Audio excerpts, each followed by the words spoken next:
I find that the beauty of bright sunlight is best appreciated from the indoors through a window.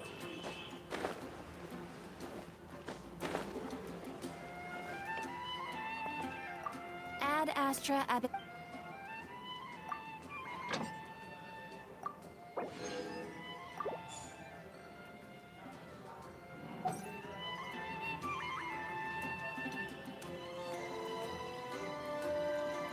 Ad Astra.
Help protect us.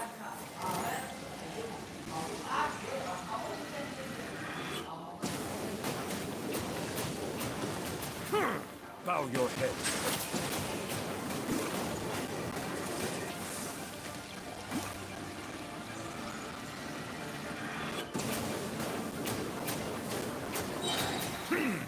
Settle down.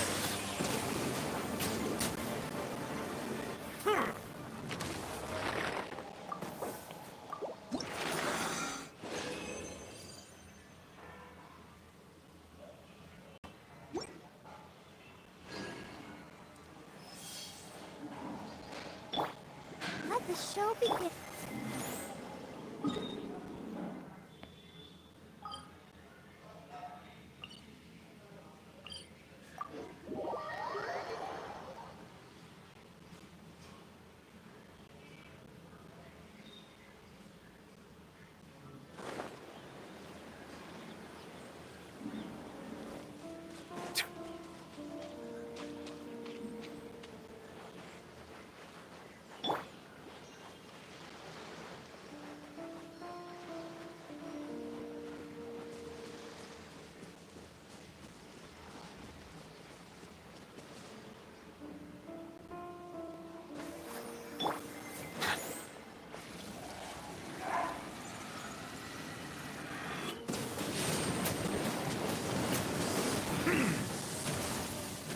Justice is blindsided. Be sanctified.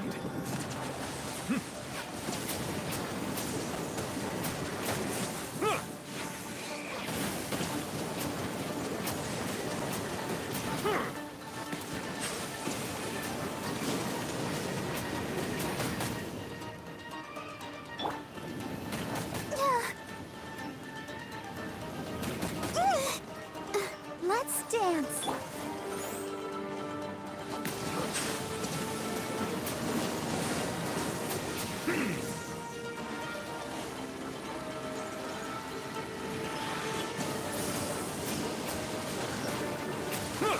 Silence!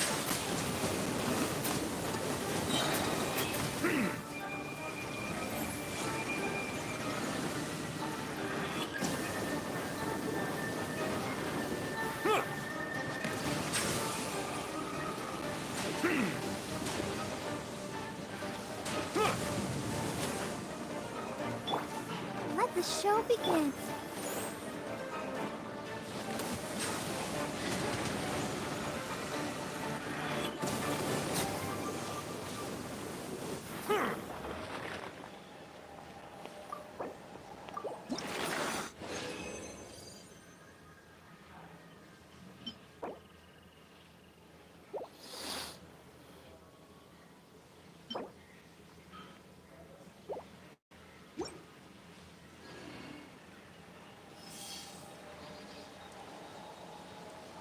Water comes in many flavors to the design palette.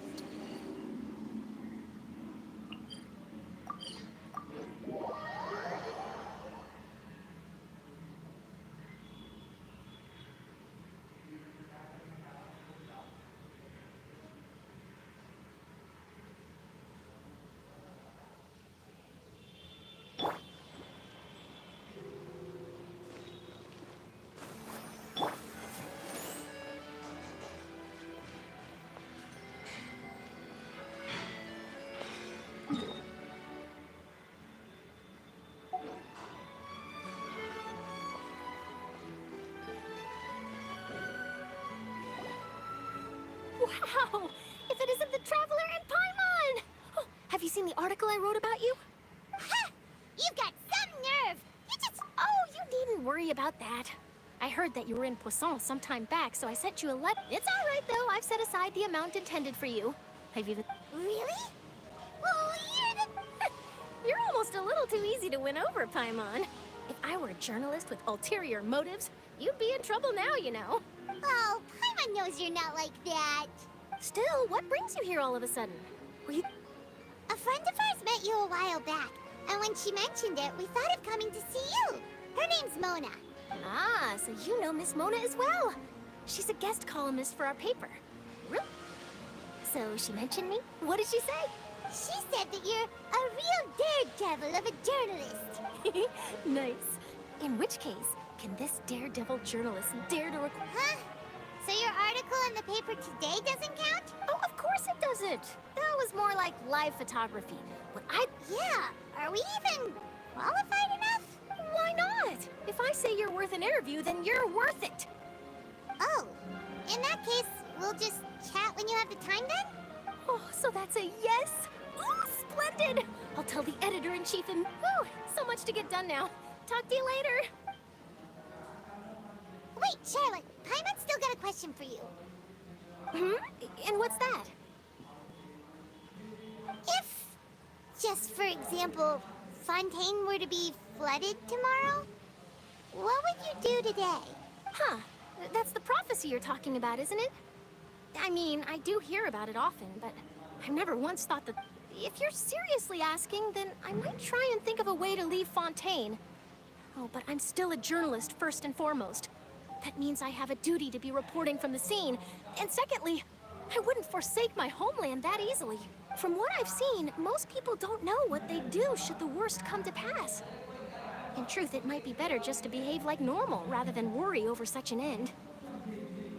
So in all likelihood, I'd probably still be prepping at the office for that interview of ours.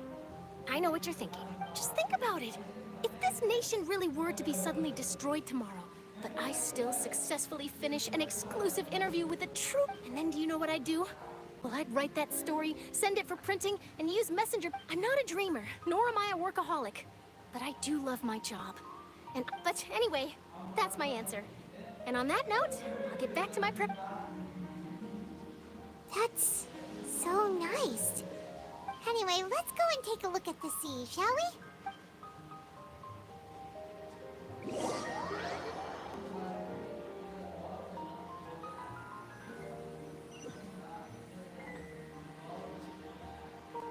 The sea breeze and scenery can be a pretty soothing combo, huh?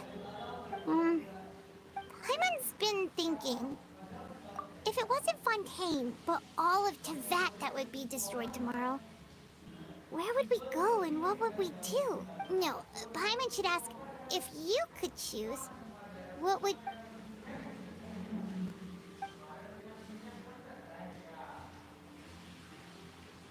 We've always been moving to the next destination, so we haven't spent much time thinking about these kinds of things. You mean, still traveling?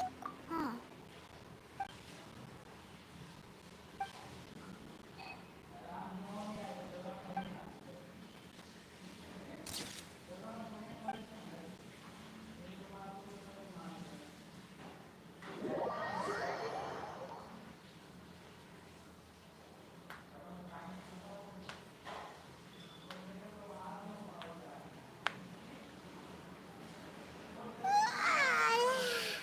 Feels like it'll grow Fortress of Mirapede, that's for sure. Ah, so the two of you are still here.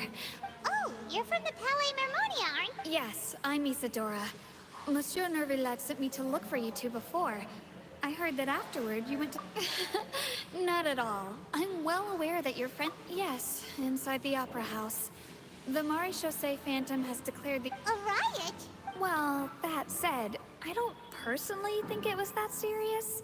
Lady Farina was watching a performance at the Opera House, and while she was resting during an intermission, some other loudly accusing her of doing nothing about... And before she could respond, others start... The crowd continued to grow, and protests against the Hydro Archon started to break out. So people have started to put the blame on Farina. Guess they finally found an outlet for the pressure they've been under due to the prophecy. I agree.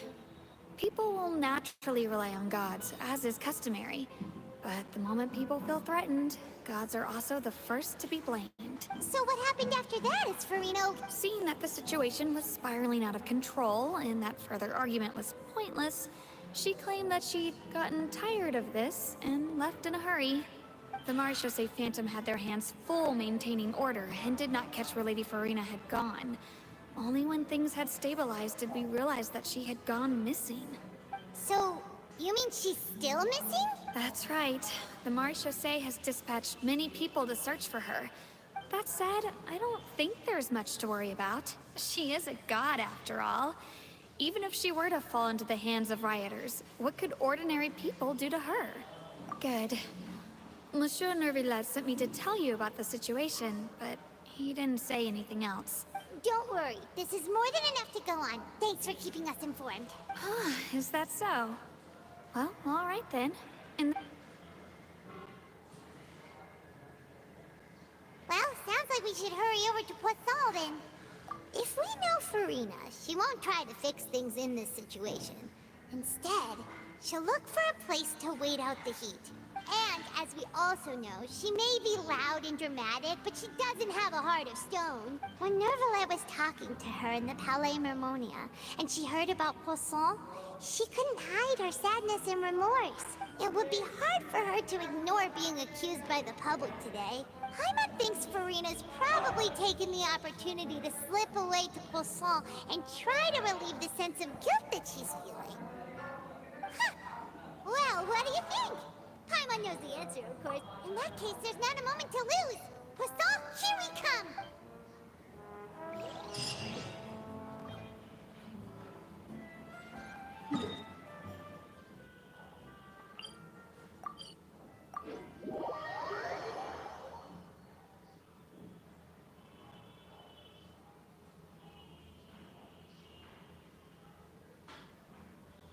This place looks deserted.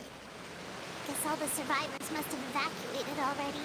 All that's left here are signs of devastation. Could Farina really be here? Let's try to find her as soon as possible.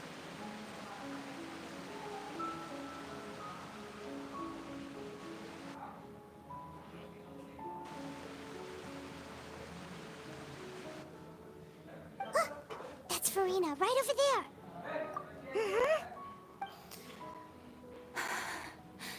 should I just give up?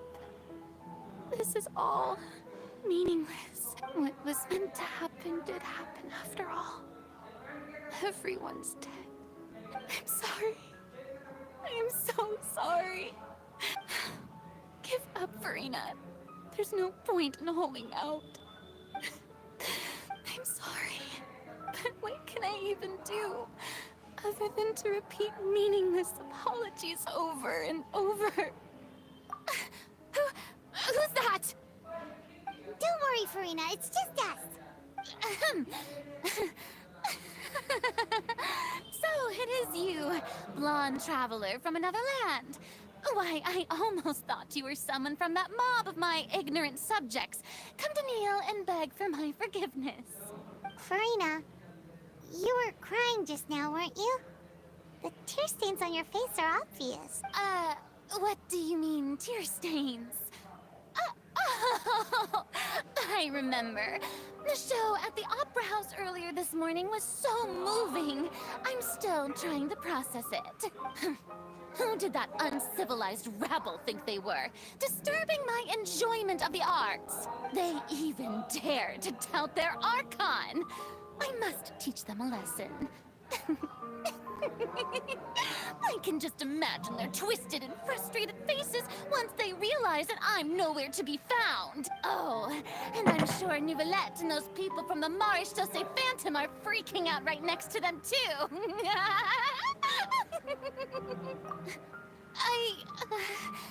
Of course not. Hey, there she is! The Hydro Archon's over there! Quick, after her! Farina, those people seem to be after you. They are? They're just some rabid fans who want to cut the line because they haven't been able to meet me in person, aren't they? That's against the rules. I can't let them get their way. Farina just ran off. Quick, we have to catch up with her.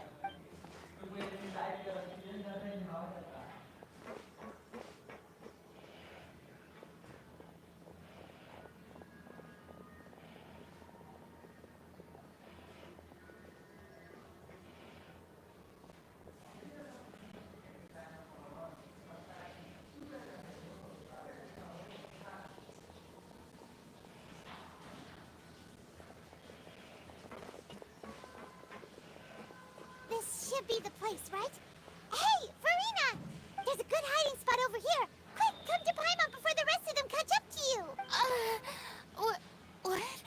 What is this place? Hurry, they're almost here. Fine, fine. I suppose haste is warranted. Lead the way.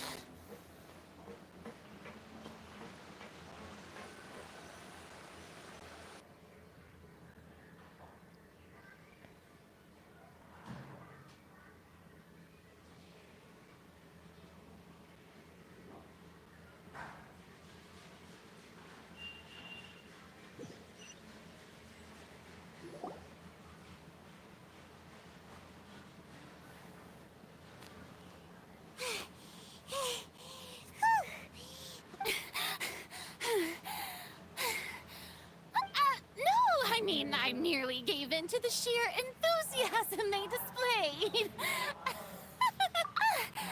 You're right. Yep, that's a good girl. What's happening? The ground's shaking. Is it a... Yeah, a quake of this kind preceded the flooding in Poisson, didn't it? It can't be. It's happening again. Well, there's no need to worry too much about that. Nouvellette's made some emergency plans, so the evacuation should go a lot smoother this time. Yeah, I hope you're right. But the people of Poisson, they've already...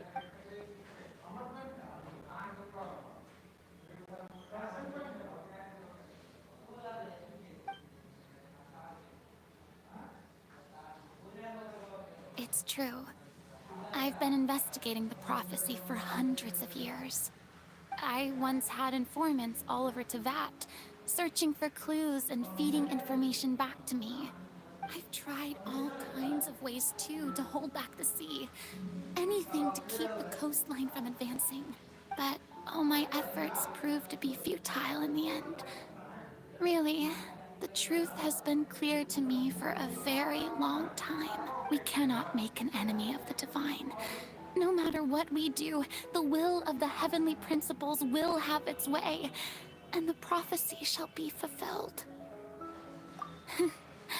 Give up. I do love the sound of that phrase.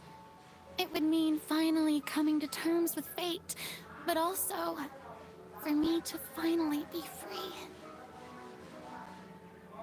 Indeed. I've thought about giving up so many times, especially after we almost lost Poisson. Fate is really unreasonable, isn't it? It has no heart and obeys no rules.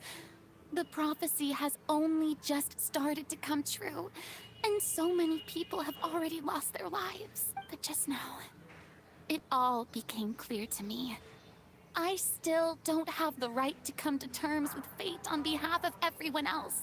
As long as the final moment hasn't come, it's still not too late. Don't worry. I will keep hope alive for everyone until the very end. Well, that's enough for now. I got the impulse to play the stricken maiden, but honestly, considering my rank and station, that wasn't a good fit at all. Don't take any of what I just said seriously. How could I possibly let Fontaine fall to the whims of trivial prophecy? Come on! Paimon could have sworn you were actually being honest just now.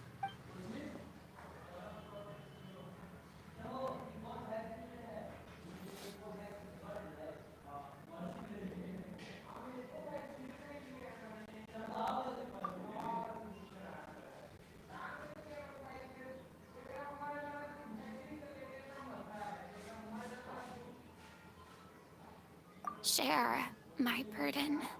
That's impossible.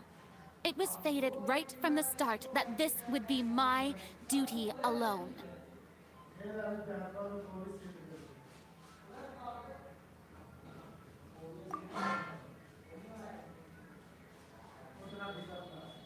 A witness. Huh. Yes, I've heard that you came to Tevat from beyond the stars, yes. In other words, you never belonged here. And if Tevat is, in its entirety, a show on a stage, then you're just a spectator, aren't you? If that's the case...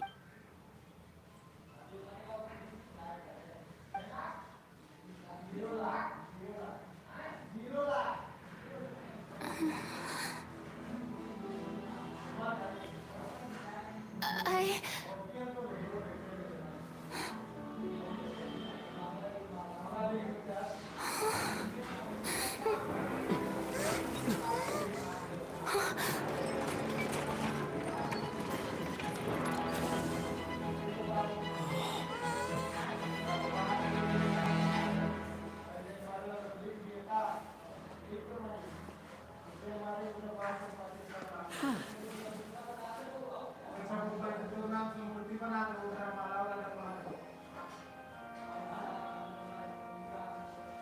Ladies and gentlemen, this concludes my opening performance.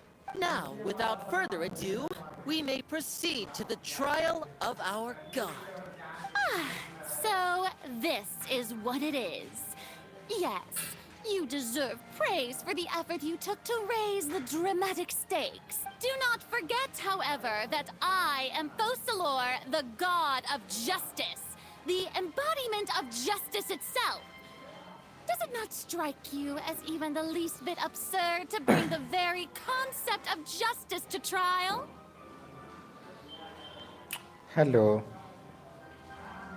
May I interpret these words as your refusal to stand trial? In that case, you will have the opportunity to defend your honor through a duel. You would draw your blade against a god?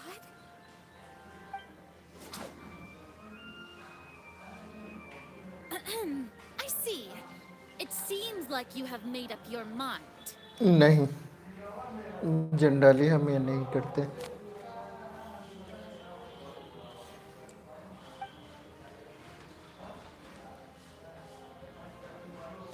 Just ऐसे ही देख लेते हैं कि build कैसा है.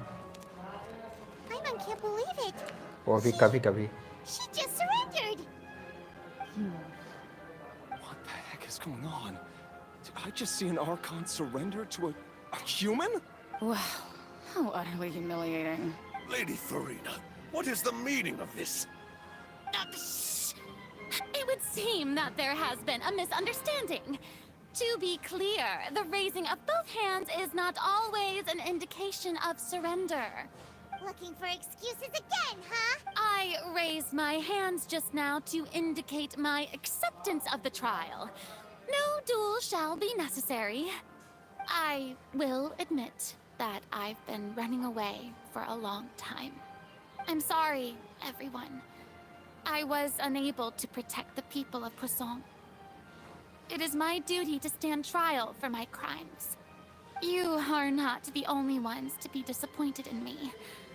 I, too, am exceedingly disappointed in myself. But now, it is time for the Hydro Archon to show you her courage and resolve.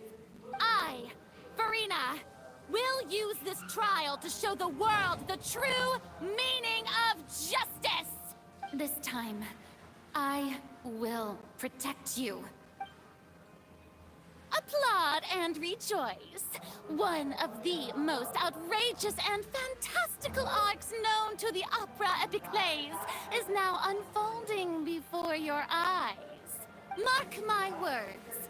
This shall be one of the most exhilarating and brilliant shows ever to grace the stage of Fontaine. The trial of the Hydro Archon, Focalor, will now begin! Woohoo! Oh, now we're making history. Why does it feel like Farina just took over the whole thing? Like, come on! Didn't she just get forced to stand trial for her crimes? Also, even though she's still acting super dramatic, she is taking this seriously this time, right? All right, then. Who will be my opponent in this trial? The court asks the prosecutor to please take the stand. Is that so? Very well. Then please speak, witness of Tivat, my accuser and fated opponent.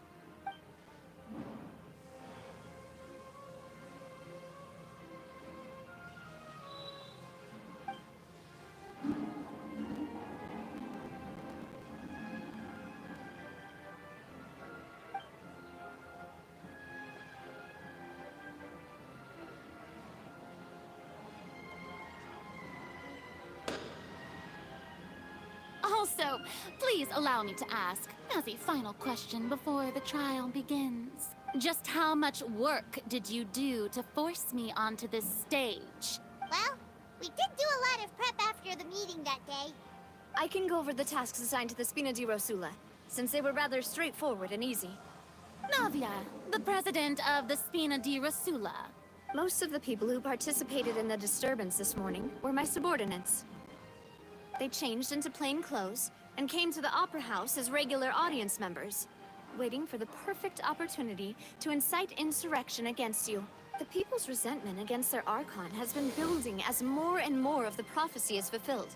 A spark was all we needed to turn smoldering anger into a flame. Moreover, according to our understanding and analysis of you, when something like that occurred, you would likely flee the scene and head to Poisson by yourself. So, we arranged for a second group to lie in wait there. So, you mean... the ones who scoured the settlement for me were also from the Spina? And their goal was to force you to step into the giant magic box so you may personally participate in the greatest magic performance in all of Fontainian history. That's right. That house was a magic box, rather than someone's residence. As the super ultimate version of the setup that I used when I first performed at the Opera Epiclese, the volume of the box was increased by a whole order of magnitude, and the distance it traversed was the entire gap between Poisson and Araneas. It was an Archon instead of a human. My thanks, Farina. Without your help, we could never have pulled off such an extraordinary performance. You're welcome? Of course, this performance was only made possible with Father's support. The House of the Hearth spent a massive amount of labor in Mora to pull this off. We had to select a location, construct the giant magic box, dig a tunnel, and open up a path through the water. It was a lot of work for all of us. So, in other words, the earthquake that we felt within the giant magic box was just a normal tremor from the transportation of the whole house? That's right. It wasn't a sign of another disaster to come. Then, I can guess Nervilette and Cloran's parts. You gathered a crowd, prepared a stage, and made sure that the champion duelist would be immediately ready for a fight. Also that as soon as I appeared on the stage, the trial may commence without a hitch. Am I right? Yes, that is correct. Well, Clorand, I must commend you for your courage. Only the most outstanding champion duelist in all of Fontaine would accept a duel with an Archon without flinching. Thank you. As for you, Traveler, I suppose your role was to keep me distracted with conversation once you found me in Poisson. You'd make sure that I didn't notice anything amiss before revealing yourself as my prosecutor once we'd arrived onto the stage. Oh?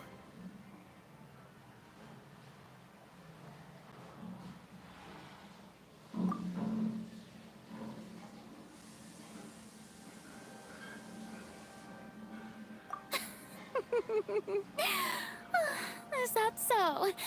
Then I suppose I must have missed my final chance. It's fine. It matters not. What's done is done.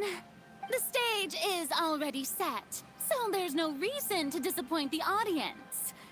Let's see this trial through to the very end.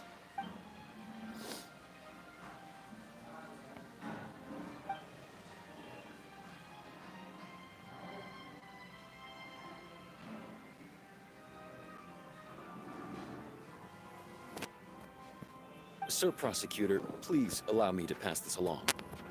This is a document that Miss Charlotte applied for and received permission to share with you during the trial. According to her, it should speed up the proceedings. Huh? Charlotte wanted to give us something? Oh, so she's here too! Hey, Charlotte! Oh, let Paimon see.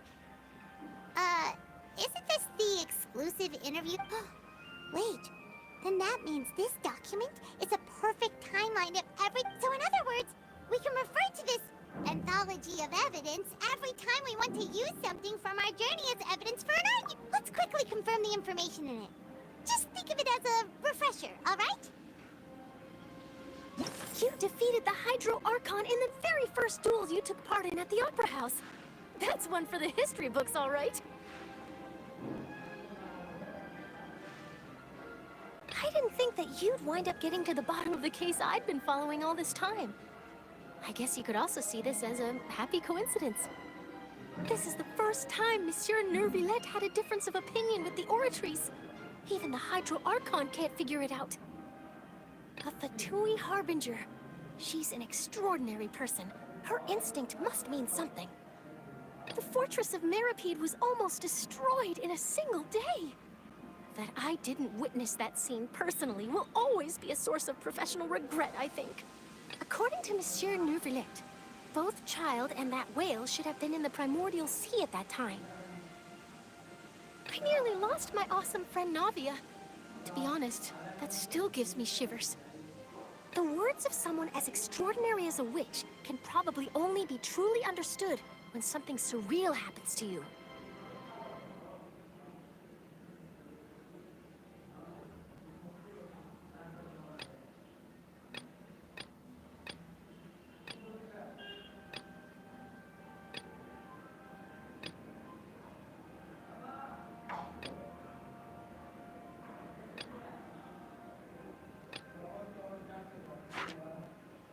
You defeated the Hydro Archon in the very first duels you took part in at the Opera House.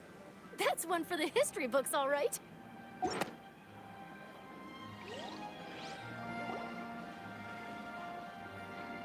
The prosecution and the defense are both in position.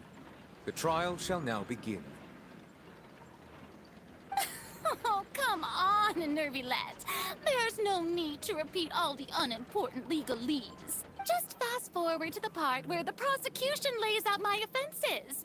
As the defendant and the lead actress of this performance, I still haven't even been informed of my supposed guilt in all of this. Of course, it is only natural for humans to struggle to understand the actions of a god. However, you will need more than that to convict me of a crime. That's true. But my charge here is unrelated to your conduct as an Archon. Instead, I would like to charge you as a fraud who's never been the Archon in the first place. Wait, what was that? Lady Farina's a fraud? Hey, I came here thinking that we were going to try the Hydro Archon for forsaking her duty. Did I hear that right? She's not our Archon at all? Charge accepted. Lady Farina, do you plead guilty to the charge?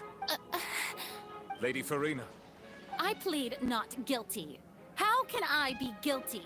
There is no way that I, Focalor, otherwise known as Farina de Fontaine, a member of the Seven and the Regina of all waters, kindreds, peoples, and laws of Fontaine, could be anything other than your true Archon. Yeah. Even though Lady Farina can be rather eccentric, isn't it going too far to doubt her? Yeah, I've never questioned her identity either. Sure, Lady Farina can... I have cause to believe that common sense will prevail in this case. Many of the members of the audience have known me as the Hydro Archon ever since they were born. There would be no fooling their memory. See? Even the Oratrice has decided to show me its favor. Are you sure you want to commit to a charge that will never be upheld?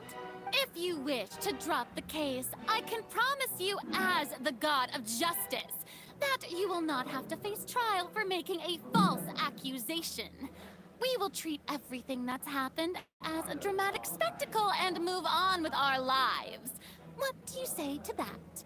Huh. An argument with near impossible odds, huh? You have to not only refute Farina's claims, but also overturn the long-held beliefs of the people. Well, I tried to give you the chance to surrender. If you must persist, then let me ask. If you believe I'm not the Archon, then what manner of being do you think I am? And if I was not the Archon, then how did I manage to live for over 500 years?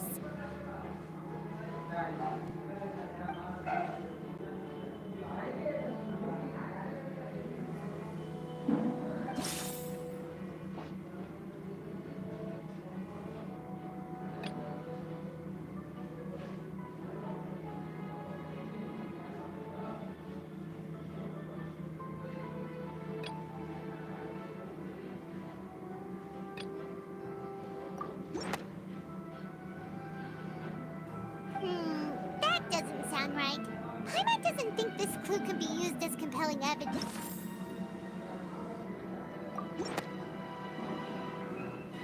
First of all, you may be a member of another long-lived race, which would allow you to naturally possess an extended lifespan. And second of all, even if that wasn't the case, there could be other ways to extend your life. Who gave you that idea? Was it the knave? You'd sink so low as to use a harbinger's words against me. A curse? I once thought it possible that the aura of an Archon might naturally resemble a type of curse. But in light of this claim, perhaps what I sensed was not your divinity, but a curse after all. Neverlet sensed it too, huh?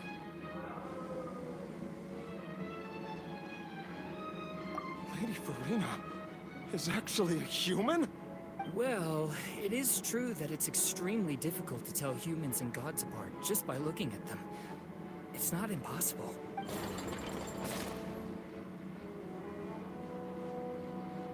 Well, don't start celebrating too early now. Even if I have been carrying a curse like you said, how does that prove that I am merely a human being? Besides, everyone knows that the main difference between a human and a god is the possession of authority. Gods can do what humans cannot. That's why they're worshipped as gods. For centuries, manifestations of my authority have served the nation of Fontaine. One need only to turn their eyes towards the Oratrice Mécanique d'Analyse Cardinal in this very opera house, or consider the indemnitium that is used in every aspect of life.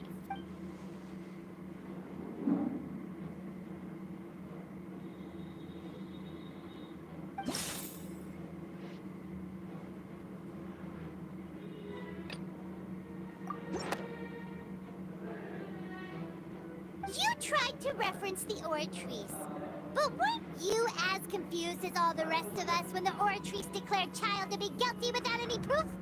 Otherwise, you should have come up with a good explanation for that by now. Didn't I make myself clear at the time? The decisions of the gods are naturally difficult for humans to comprehend. There is no need to provide an explanation. Lady Farina, I believe a reminder of your current circumstances is in order. While the court is in session, the principles of justice and the law must come before all else. While you are an Archon, you are also first and foremost the defendant in this trial. You will prove yourself unable to defend against the prosecution's charges if you continue to withhold vital information against the rules of the court. I never thought you'd use that kind of rhetoric against me. That was no trick of rhetoric, Lady Farina. I've merely reiterated the rules of the court. Rules that all should respect and follow. So, you neither knew why Child was declared guilty, nor did you understand the structure and operations of the Oratrice. Instead of having been created by you, the manifestations of authority you mentioned have been made by the real Hydro Archon, haven't they? The real Hydro Archon? Well, now you're really losing me. It is true that I did not know why the Oratrice gave out a guilty verdict that day. But the Oratrice handed out that verdict unilaterally. And it has been operating independently ever since it was first created. You can't argue that just because a divine creation is flawed, that the god behind it must also be no god at all. She's still throwing out all kinds of excuses. Seems like she's confident that we won't be able to produce proof that she has no power over the Oratrice. My power as an Archon. There are many ordinary citizens in the audience. How can I just carelessly demonstrate the formidable power of an Archon? If that poses a concern, I'm prepared to extend my protection to the audience. You don't need to go that far. Aren't you the Hydro Archon? Or is it that you can't even wield the power of Hydro, much less the authority of a god? Indemnitium! Yes! It's all because of Indemnitium! All Archons derive their power from the faith of the people, and I've converted the people's faith in justice into Indemnitium! Thus did I give up all of my divine power to provide everyone with energy for their daily lives. Have you ever seen a more magnanimous god? Isn't that a huge stretch? Yeah, no matter how generous an Archon can be, how could they give up all their power? Can a god with no power even still be called a god? It seems like nobody's buying Farina's excuse. Hey, come now, everyone. Please don't stare at me as if I was a liar. I'm still the same Farina you knew, right? The one that you loved. Shouldn't you want to believe in me? Please? You've got to believe me. If what the prosecutor said is true, she really has committed a grave offense. Did she deceive all of us? And all of our parents and grandparents too? And all of our ancestors? Ever since they were born? Enough. That's enough. Tell me then, if I'm not the real Hydro Archon, then who is? If you have no evidence of another Hydro Archon's existence, nor can you find anyone who can back up their claim to be such, then what grounds have you to say that I'm not actually the real deal? Wow, she came up with yet another argument. How can we refute her now? Seems like she...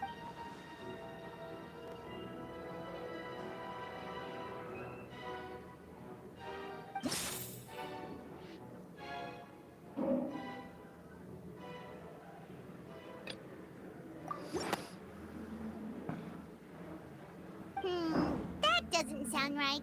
Paimon...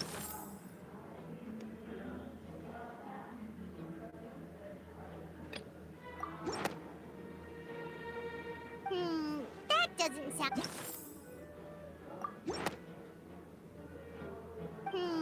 That doesn't...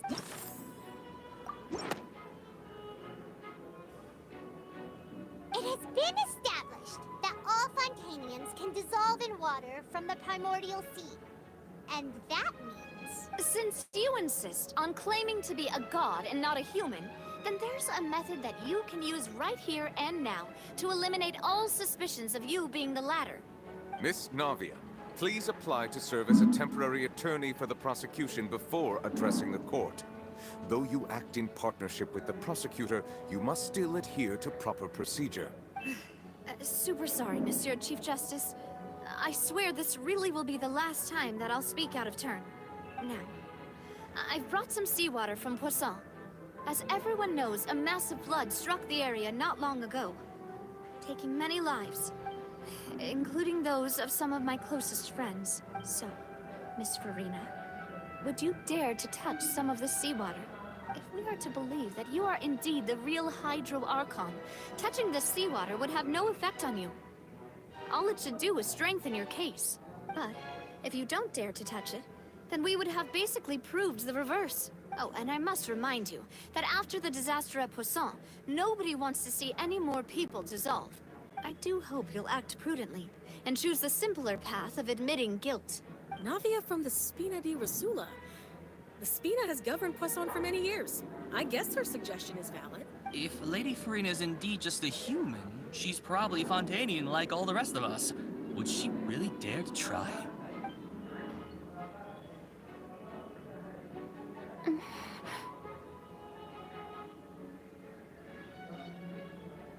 Lady Farina, this test has been unilaterally proposed by the prosecution.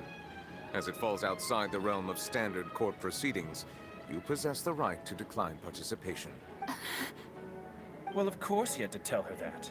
But refusing to participate is basically the same as a confession of guilt. She's just staring at the water without saying a single word. What's going on? Is she really planning to... Due to the inherent risk of the test, Lady Farina, you may... Hey!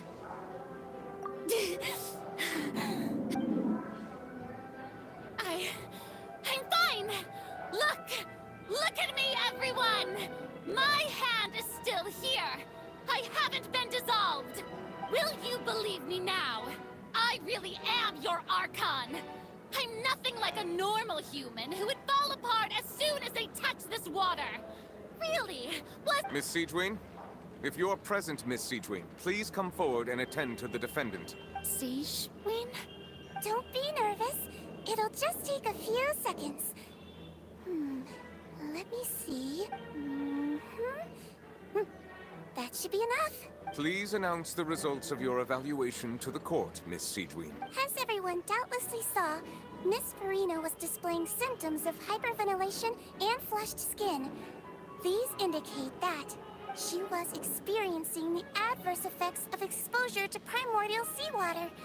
The extent to which she was affected is the same as other humans when exposed to primordial seawater of a similar concentration.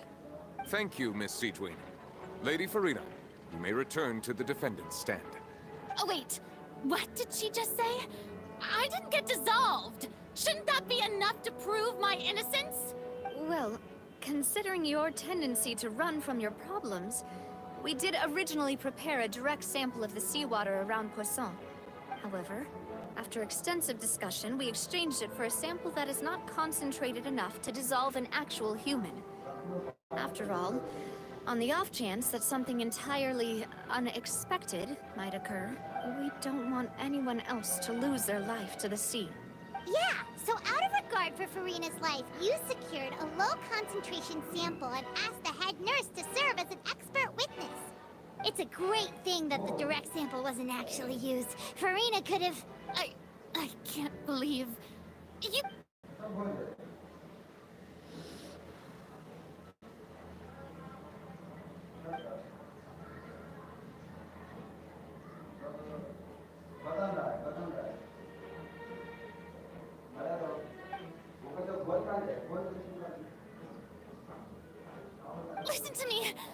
to me, everyone.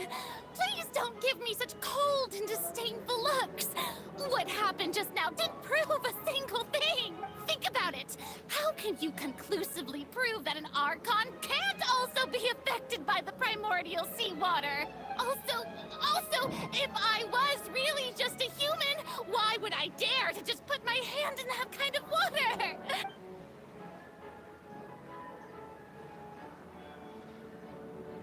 Please, everyone, anyone, just listen to me. I swear, I really am your Archon.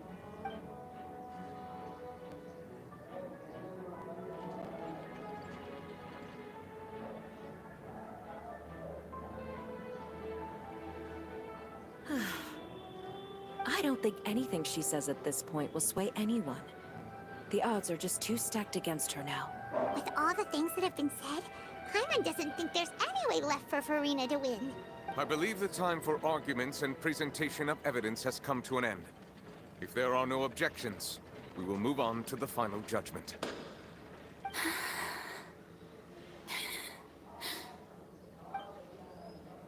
I don't think anything she says at this point will sway anyone. She's too stacked against her now.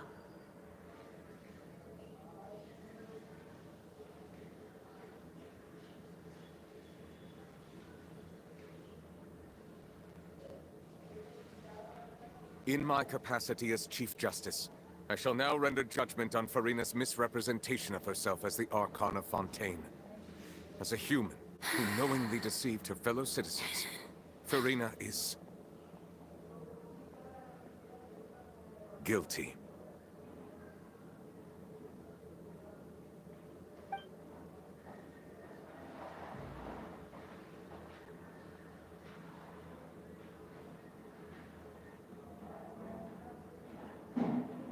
We shall now turn to the Oratrice Mécanique d'Analyse Cardinale to render the final verdict on the charges.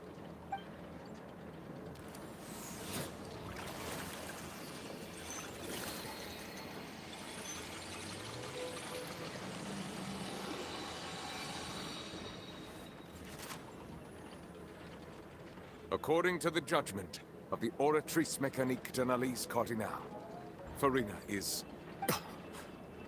Well, what's wrong? What's the Oratrice's verdict? No. The Oratrice also displays a guilty verdict.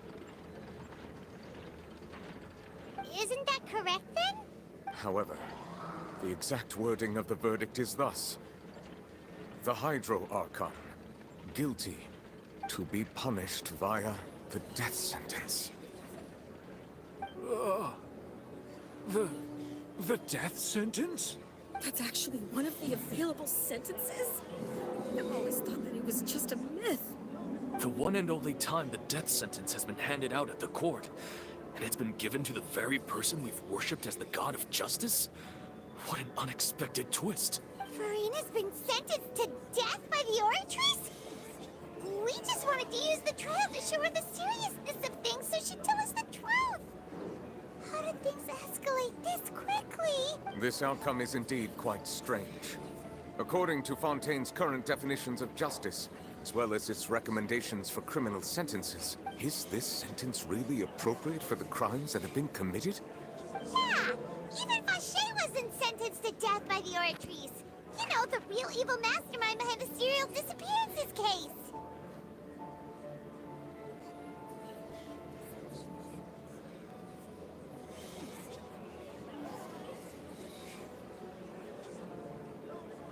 Indeed. Not only is Farina's sentence overly excessive, the very point of our trial today was also to prove that Farina has never been the Hydro Archon in the first place. But now, the Oratrice seems to have deliberately invoked the title of the Hydro Archon. What does this mean?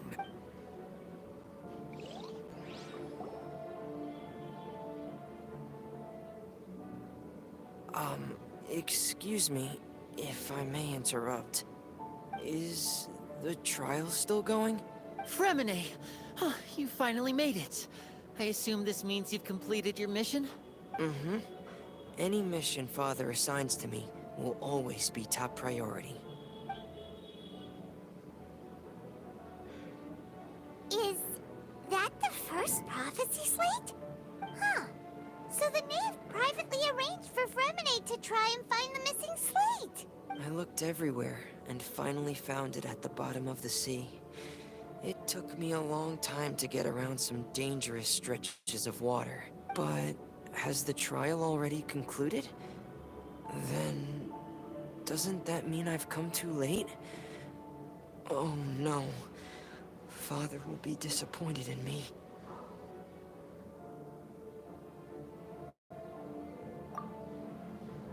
Thank you for your hard work, Mr. Fremine. Please allow me to review the record left on the slate. Traveler, I believe that you have already seen the other existing slates. I would like you to come here and confirm their contents.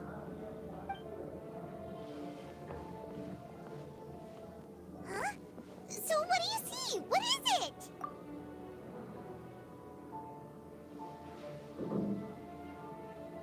I believe I've now made sense of the Hydro Archon's crime. It has to do with Fontaine's lost history. Huh? Isn't the Hydro Archon just guilty of deceiving her people? Oh, wait, no, that's Farina, and we've already proven that she's not the Hydro Archon. So when you say Hydro Archon, do you mean the real Hydro Archon we've been kinda talking about? In truth, everything that you've encountered in Fontaine up until this point can be traced back to the contents of these stone slates. However, I'm uncertain as to how much sense they currently make to you. Okay, let's try to recall the contents of the other 3 stone slates. Paimon...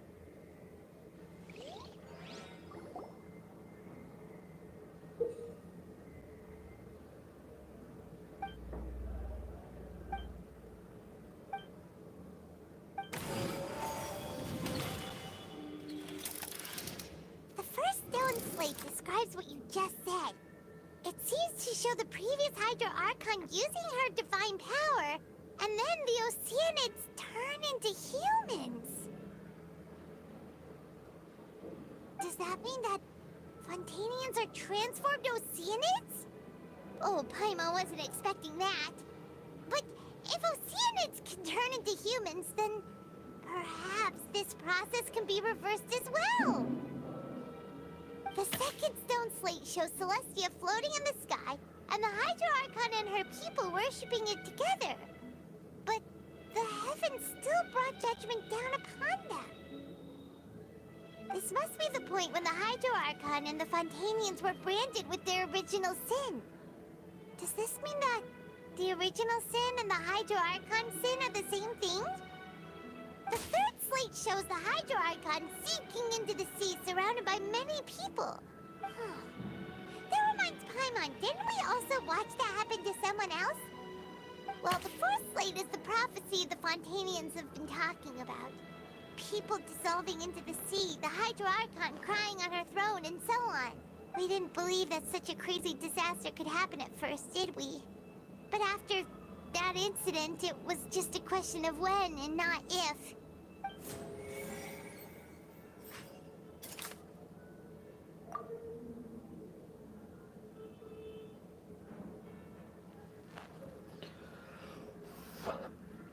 fountain का story चल रहा है.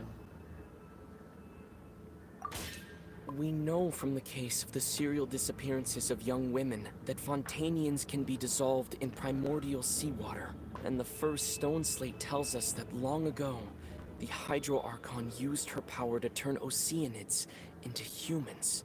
That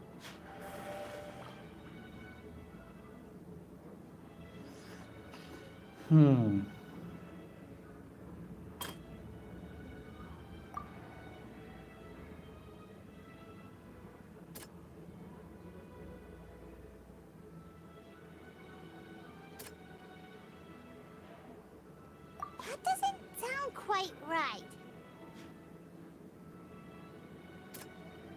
That doesn't sound... Perhaps what is about to take place has all happened before. The true sin of the Hydro Archon that Nervalet mentioned, and the original sin cast down on the people of Fontaine by Celestia.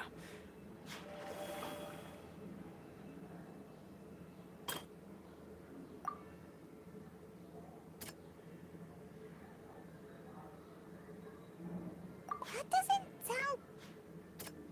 That doesn't... It's not as simple as falling into the sea. The stone slates show the people gathered around the Hydro Archon in the sea. Could that be alluding to the same thing?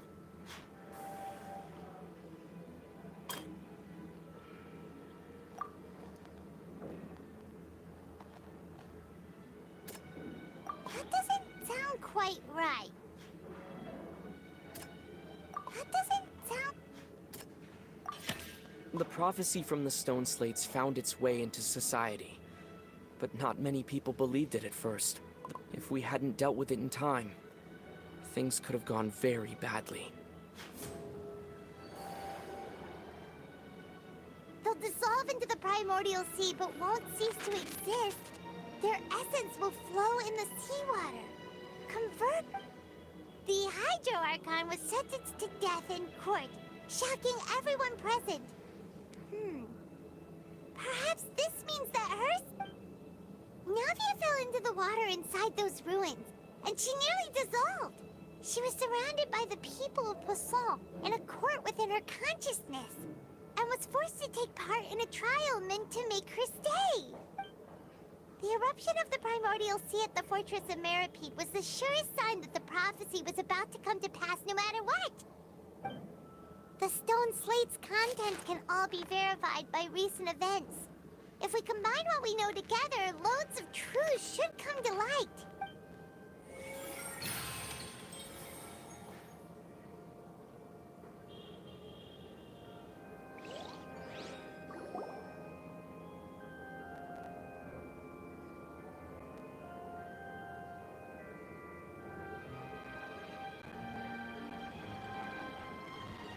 Huh?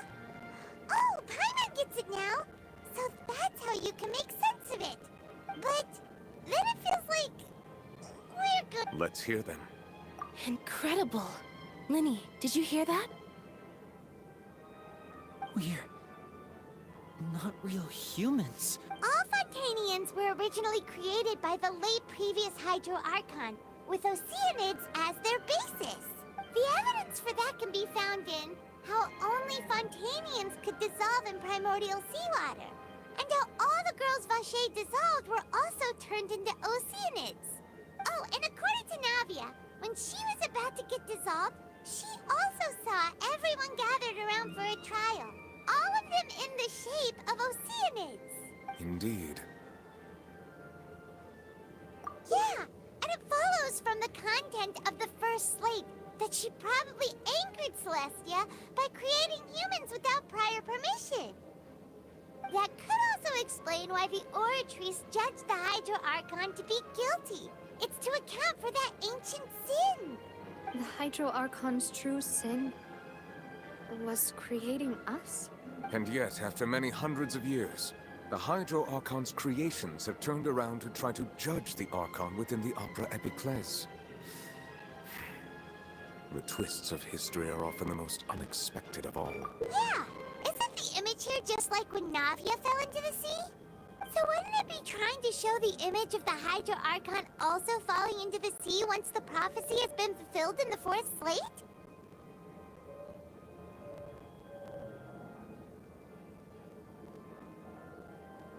In the end, the people will all be dissolved into the waters, and only the Hydro Archon will remain weeping on her throne. Only then will the sins of the people of Fontaine be washed away. Did Paimon get all that right?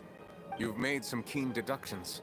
I must say, given how much you still don't know, it is impressive that you've already managed to connect so many pieces of the truth. However, while you were able to decode all the information on the slates, they've also been etched with an additional layer of hidden information using a different power source.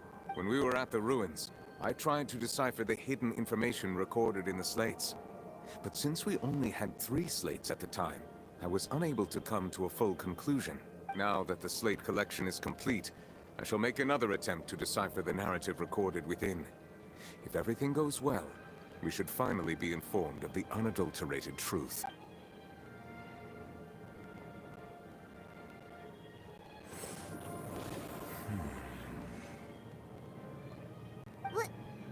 Well, Did you get it? I believe I should share this truth not only with you, but with all the people of Fontaine as well.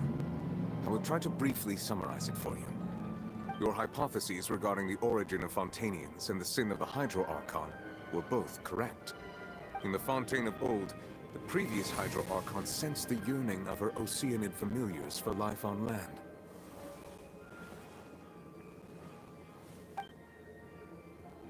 The Oceanids were enamored with the beauty and romanticism of human beings, and wishing to have those experiences for themselves, expressed to the Hydro Archon their desire to become of a similar kind.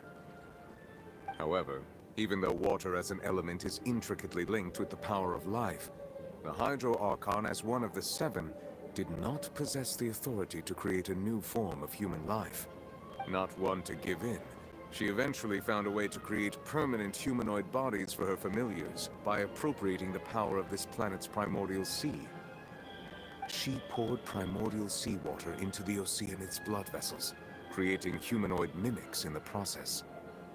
But if Fontanians were to ever come into direct contact with water from the primordial sea, the power within their bodies would escape these artificial restraints and return to the sea. As a result, their forms would collapse, and they would be reverted to their original forms as Oceanids. Of course, the Hydro Archon never received permission from the heavenly principles to create a new human race. And thus, the Hydro Archon and all of her creations came to shoulder the original sin of appropriating the power of the primordial sea. That is the true history of how the people of Fontaine first came into being. So we were all Oceanids before we turned into human beings? That's way too much information for me. I think I'm just going to pretend that I never heard a single thing. Wait, but if that's the truth, we can't let the Hydro Archon be sentenced to death. After all, her only sin was creating us. This really might be too much information for your regular Fontanian, but it does answer a lot of our questions. Alas, your hypothesis regarding the third and fourth stone slates was inaccurate. The slates' respective positions are, in fact, correct. A key point of the visual on the third slate is how all the individuals depicted in the water are humans rather than Oceanids. They have not been dissolved, which implies that the water depicted in this slate is not water from the primordial sea. The nation of Fontaine is the nation of Hydro, as well as the nation of trials and justice. Instead of being the literal element, the water in the scene symbolizes judgment and justice. You may also recall Navia's experience. When she fell into the sea, her consciousness was surrounded by that of many others who intended to hold a trial to determine her fate. Therefore, the meaning of the third slate is that the people of Fontaine shall try the Hydro Archon at the court of justice. Yes, it refers to our present situation. I think I'm following now. So, what you're saying is, even though we decided to put on this trial to avoid fulfilling the prophecy, in truth, everything we've done has happened exactly as the prophecy foretold. So now, it seems, we're the ones making sure it comes true. What should we do? Huh. No matter what, the prophecy will be fulfilled. Is this what it feels like to be a prisoner of fate?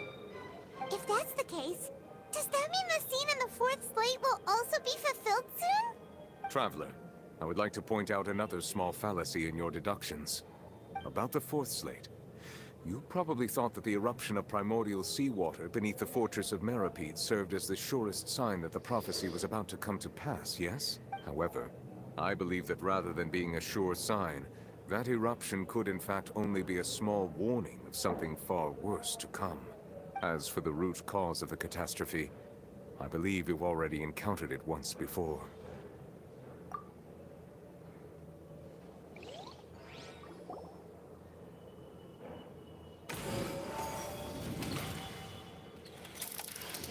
This eruption was just a small warning of the things to come. We must find the root cause of the disaster.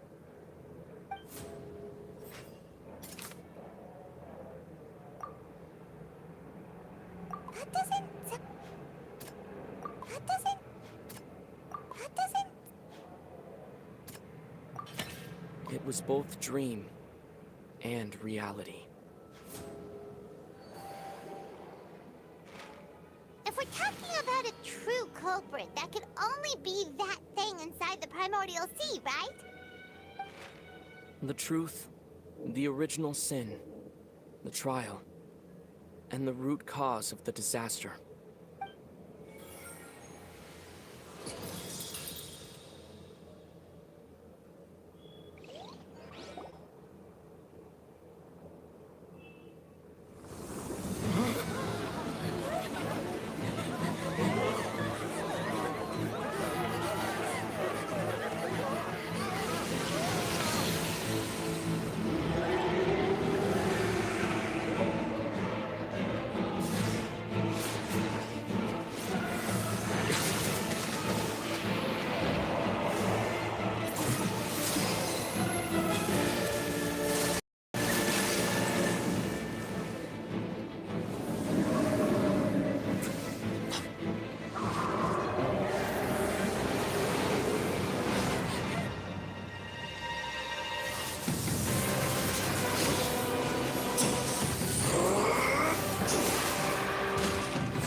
That was way too close!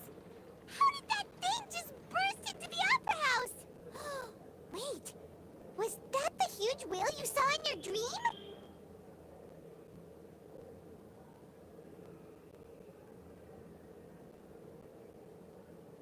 So we've met it at last. I understand very well why it has chosen to make an appearance here. That whale does not belong to Tevat.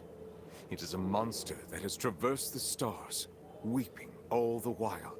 It has been greedily consuming the energy from the planet's primordial sea, using it to grow. That is the main cause for the rising sea levels.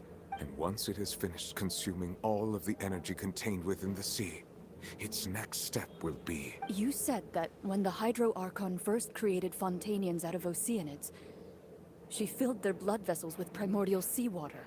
Precisely. That whale finds the blood of Fontanians nigh impossible to resist. Therefore, when it left the primordial sea, it decided to make its next stop a packed opera house full of food. Food in the form of Fontanians. We just barely managed to push it back, right? In that case, won't it come back to target the people again, once it's managed to recover its strength? That is correct. Indeed, it is more accurate to say that we should thank that Harbinger for buying us some time. Without him, the whale would have likely come onto land far sooner. From the way he looked, he must have been fighting the creature for quite a long time. That battle maniac. We've always known that he had a special connection with that whale, but we definitely didn't expect it to help us out like this. Anyway, now that we know that this whale is the actual cause of the disaster recorded in the prophecy, all we need to do to stop the prophecy would be to find a way to beat it up, right? It is too late. It had already absorbed too much of the primordial sea's energy before we could notice it. At this point, it has become practically integrated with the sea itself. Even if the entirety of Tevat were to be destroyed, it could still survive and swim off towards some other world. That's not something I will accept. We've already done everything we can, and we even found the true culprit.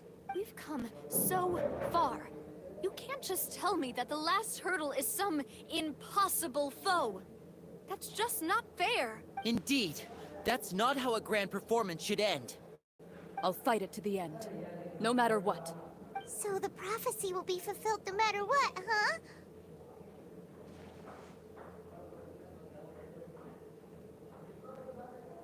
Prophecy. Yes, what has been prophesied will be fulfilled. You may view such things as the history of the future.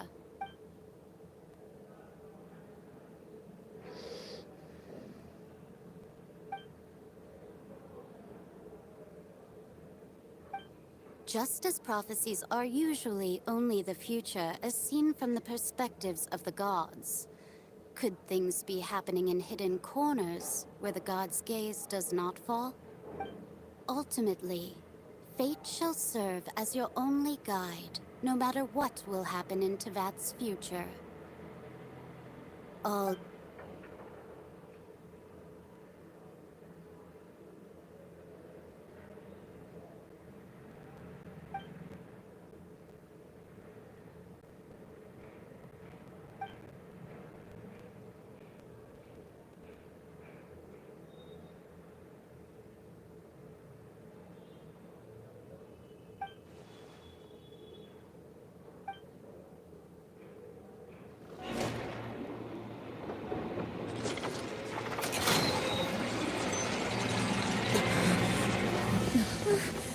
What's happening with the aura trees?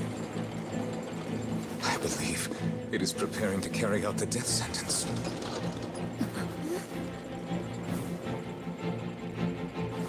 Verena!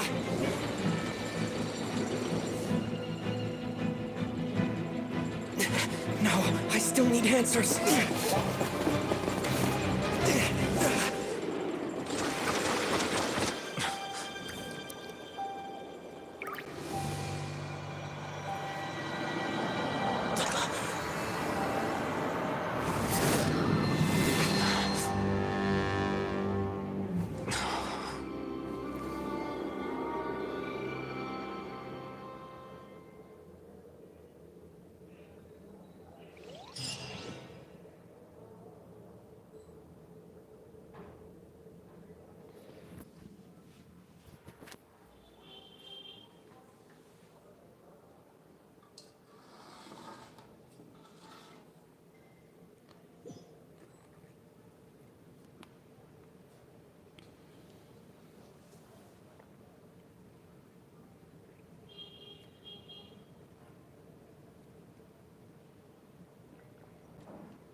You. नमस्ते Jatin.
Sorry.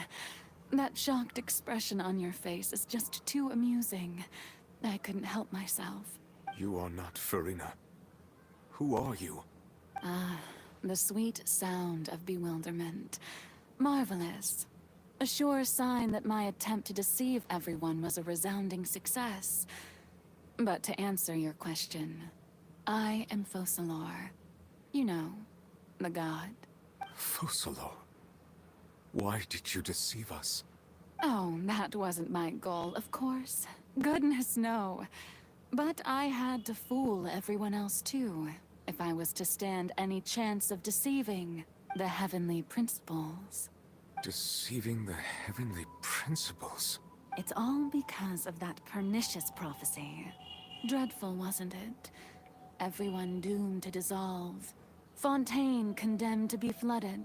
One was not amused. In fact, one was positively bemused when that problem was thrust upon me by my dearest predecessor. That's the former Hydro Archon Egeria, for the uninitiated. It hardly gets more disastrous than a preordained national catastrophe, now does it?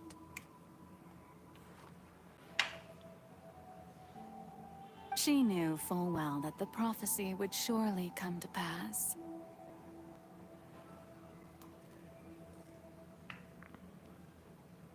And as one of the seven, she also knew full well that one defies the heavenly principles at one's peril. So yes, as you have no doubt surmised, it was a rather impossible situation that I found myself in. I spent a terribly long time mulling it over, alone on the ocean floor. And I was almost growing barnacles by the time I finally realized there was only one possible solution to this confounding conundrum. I had to outwit the heavenly principles, allow the prophecy to be fulfilled, ostensibly at least, while saving everyone at the same time. I'm a genius, I know. I can only assume that's why Egeria chose me as her successor. Although, looking back now, it was hardly the inheritance one dreams of. Between the task of saving the nation, the quotidian duties of the Hydro Archon, and not to mention the original sin of creating a new race of humans, I dare say she left me quite a colossal mess to clean up. But one can only play the hand one is dealt. I did not choose this, any more than I chose to be one of her Oceanid familiars. So you were also once one of the Oceanids, transformed into a human by Egeria's hand. Yes, I was. I always dreamed of becoming human. And I still do, even now. In my eyes, to be human is to be part of the greatest opera ever known. After becoming a god, I separated my divinity from my body and spirit, leaving behind only a self that was as naive and bewildered as my past self on her first day as a human being. The me you see before you now is that divinity. And the human counterpart I left behind, I named Farina. She could feel joy, sorrow, and everything in between. She could be as vain and conceited, or as meek and vulnerable as she wished. Her strengths were of a kind only a human could possess, as were her shortcomings. But in my eyes, Farina's humanity was what made her perfect. She was perfectly human in every way. The person I always wanted to be. Anyway, so then I cursed her. All part of the plan, of course. The plan to deceive the heavenly principles. Do you still remember the final scene of the prophecy? The Hydra Archon, alone, weeping on her throne. In order that the prophecy might appear fulfilled, I invited Farina to be an actress, to play the part of the Hydro Archon in the prophecy. Under the curse I placed on her, so long as I, Focalor's divinity, continued to exist, she could not die. But nor was she free to live her life in the pursuit of happiness. Instead, she was forced to take the stage in the opera house, to embrace the role of leading lady, to forever play the part of the god from the prophecy, all to create a deceitful appearance of that prophecy coming to pass. I suppose now you probably understand why your court is called the Opera Epiclese. But Farina is only human, isn't she? Even though she has had a long life, her mind is no stronger than that of any other ordinary human being.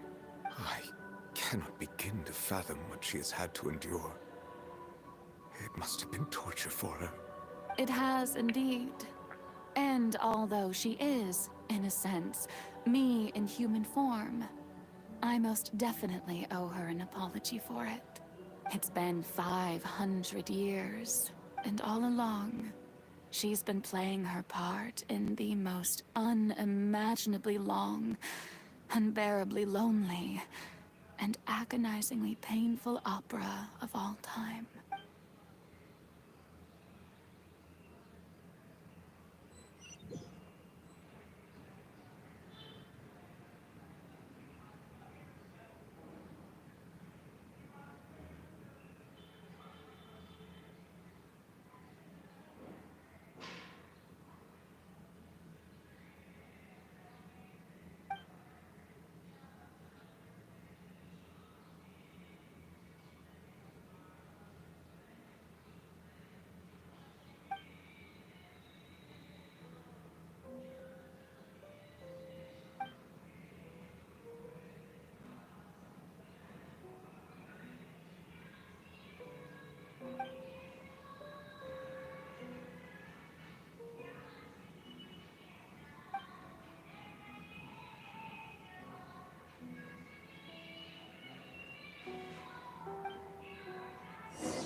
Oh, who permitted you to come onto the stage? Now, I understand your admiration for my august self, but all right. It is not my intent to reprimand you. There is no need to state your name. Just be off with you. Do not... Oh, do not jest. Can you not feel it? I am Focalor. The eyes of countless Fontanians are upon me.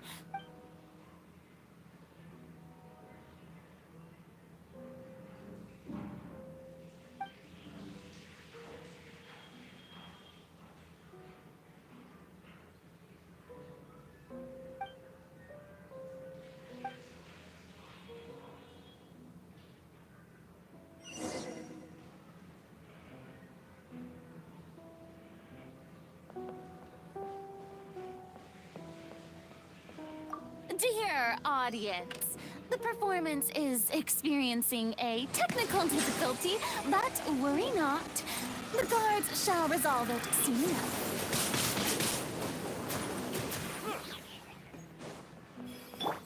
I'll protect us.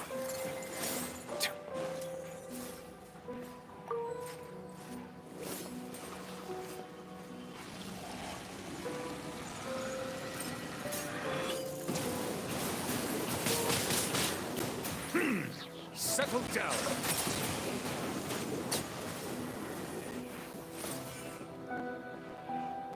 Hey, what gives? The audience is still watching me, you know. Guards? Wait, where are the guards? Guards! Let's dance.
Farina.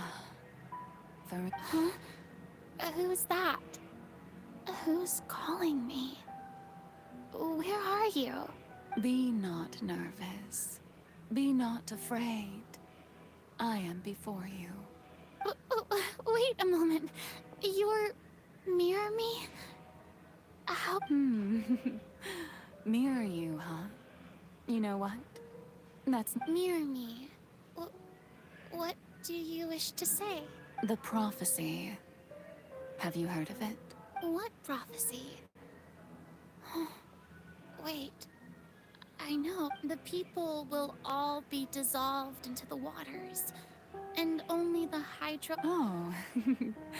Very good. What's going on? I can't seem to remember anything clearly. Yes, it will. And that is why I've come to you. Disaster will come to Fontaine sooner or later. Things will develop just as the prophecy declared. There is no escaping it. But doesn't that mean everyone will die? I'm a Fontainian just like them. Will I... Oh, don't worry. Magical meetings exist in this world precisely I will tell you how to save everyone, but you may have to suffer somewhat. Oh, so there's still hope after all. Goodness, you frightened me. You spoke as for the suffering. Well, I will admit. But if the prophecy will come true, I'll also die anyway, right? So if I've already met, if there were scales, with all the people of Fontaine on one side, and my... I suppose this would also be the justice that belongs to you. Huh? Don't worry, it's nothing. Listen well. Fontaine has just lost its Hydro Archon. I need you to play a role. That of the new Archon. Play as... a god? That's right. You must begin a never-ending masquerade. You must, if you can keep it up, then I shall have my way of defying this prophecy. But should your identity be revealed, then all hope will be lost. But how will I do this? A human... Don't worry. What you must do is not to turn yourself into a real god. You simply need to play the role of a god as humans imagine them to be. Being a human yourself, I'm sure you already know what such an entity would be like. Remember, your true challenge will not be pursuing divinity, but contending against humanity. I'm still not sure I understand, but... So, how long am I going to have to play this role? To accomplish this mission, you will have to stay on the stage for many, many years.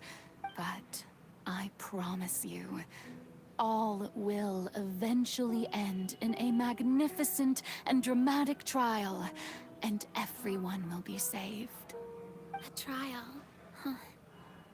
How exciting. I'll be...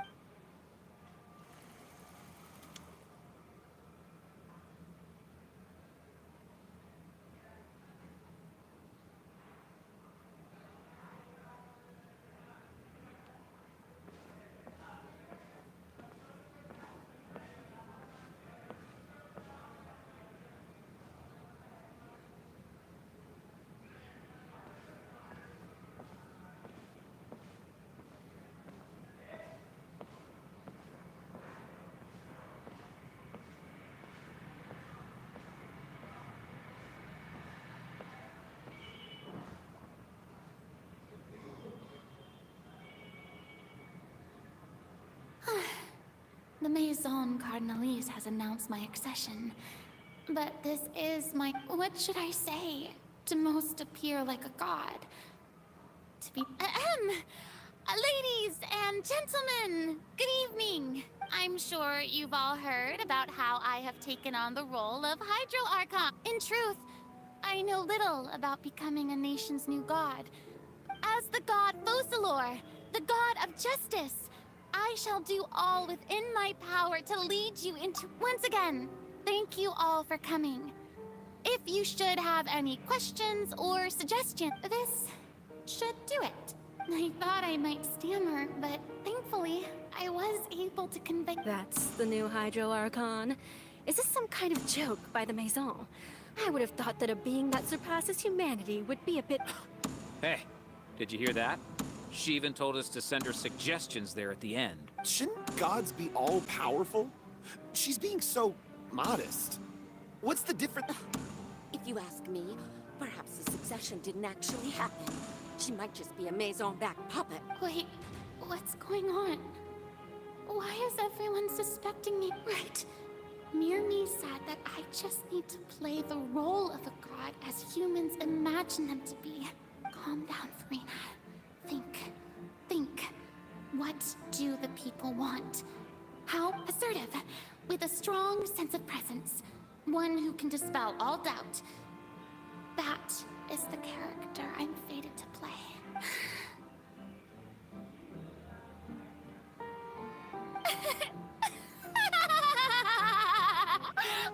Oh, now, I was wondering if some weak puppet were to win. Well, it seems that you would all see right through them. Having you may consider my previous act a door gift of sorts. I thought it was a debut that suit. Now then, let us be reintroduced. Ah, so that was just a performance. How could I have forgotten that we were inside an opera house? Personality? It's quite shocking, to be honest, but I suppose it's a better look than before. Such a fascinating and bold deity. How wonderful! Our future may yet be bright after all. It seems I've turned them around. Best follow this flow and restart my accession. My dear people, whether you acknowledge me or not, whether you trust me or nay, I say to you, keep faith in your ardor for justice. We have heard it said that this nation's sins can no longer be washed away. No, this won't work. They'll suspect me again. I must play the role that they want me to play. The scales of justice should not weigh heavy in the hands of its god. On one side, may law be the prayer on our lips. May judgment be our worship.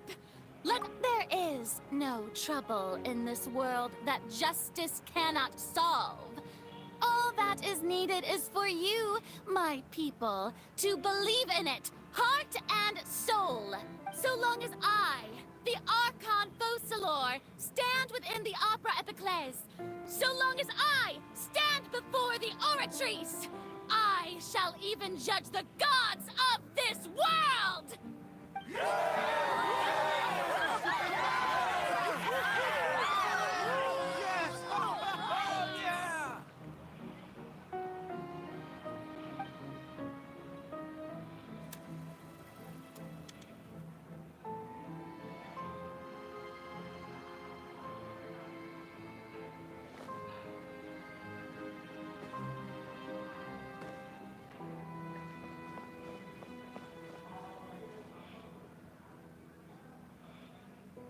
Lady Farina, here are today's case reports, as well as a summary of the follow-up for your perusal. Come now, was I not just at the Opera House in person? Leave these kinds of things to Neuvillette. Besides, none of these trials were the one that I'm looking forward to the most. If I may be so impertinent, what kind of trial are you truly looking forward to? A magnificent, dramatic, and wondrous trial. A trial to end all things. That's true, I fear I lack the ability to grasp your divine thought, Lady Ark. No need for fright, and do not take what I said before too seriously. Go now, do your duties.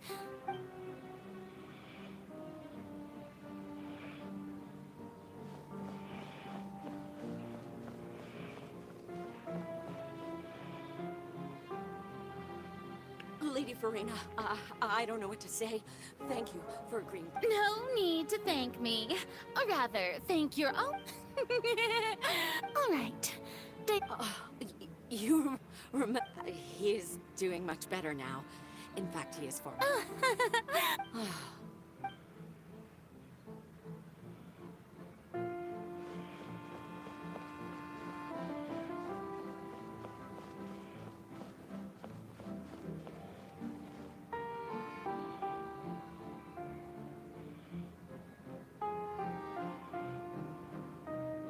Lady Farina, here are the latest hydrological reports. I see. It's as I thought then. As all manner of signs indicate. Well, as I understand it, Really? Have they found anything? I'm afraid that they haven't found... Is that so? Well, no wonder. This issue has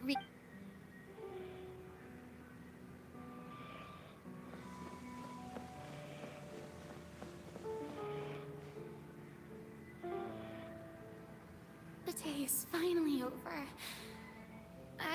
But it's good to see that everything's getting on track. Maybe this is fine.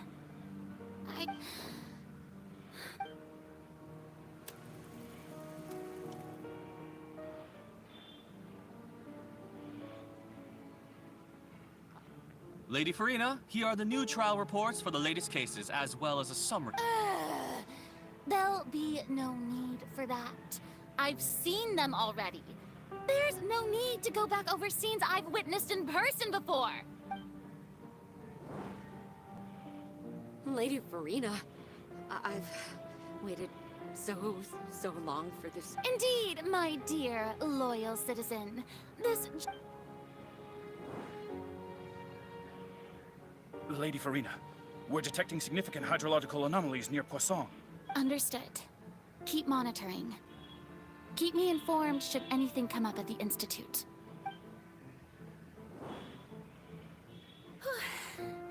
I don't think I let anything slip today.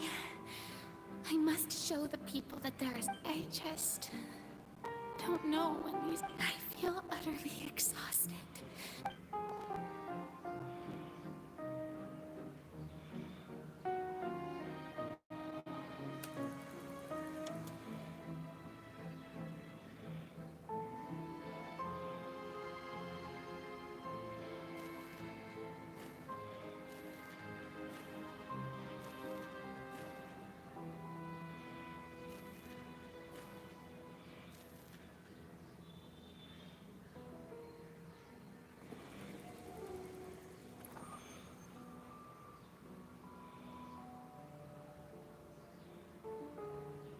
Lady Farina, it's like I've heard that the first member of our family who was honored to receive an audience with you was Madame Dioteria.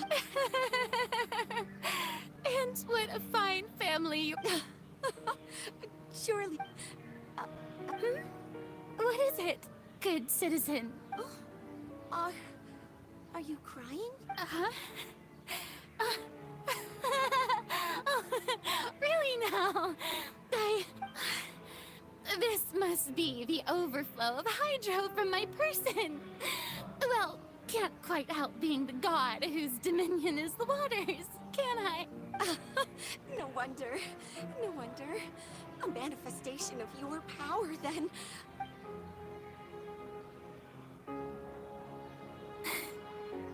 So interminable.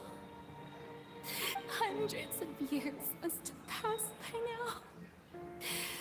Perhaps the show must go on for hundreds more. I never imagined that it would hurt so much. Have I reached my limit? I want to tell someone, anyone, about this. But I've conducted so many investigations across the centuries. But all I can do is keep heart. I must maintain this act. It is the only way to save Fontaine.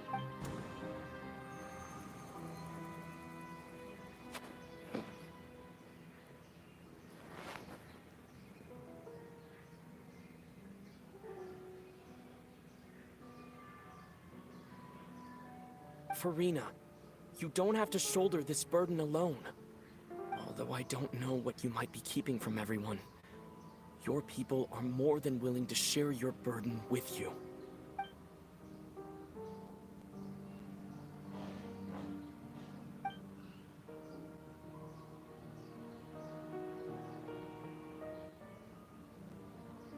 Share my burden. That's impossible. It was fated right from the start that this would be my duty alone. But even if your burden doesn't need to be shared, you can still choose to confide in someone. Just share it with me. I'm a witness. Yes. And if to that is, in its entirety, a show on a stage, then you're just a spectator, aren't you? If that's the case... He's right. I could confide in him, couldn't I? But if things don't play out as expected, the people of Fontaine will be the ones to pay the price. No, Farina. You shouldn't be selfish. But what if it's really alright, Farina? You've worked so hard for so long. Surely it would be okay to put yourself first. Is it such an outrageous thing to do anyway? To find someone in whom you can confide your frustrations and sorrows? Surely it could not hurt.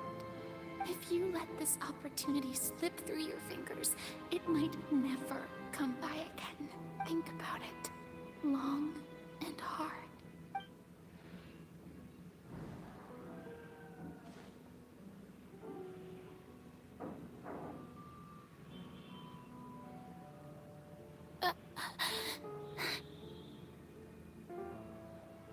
No, I have nothing to say. I am Farina, the Archon of Fontaine. Everything will surely get better. All you need to do, dear spectator, is to witness my performance until the curtains fall.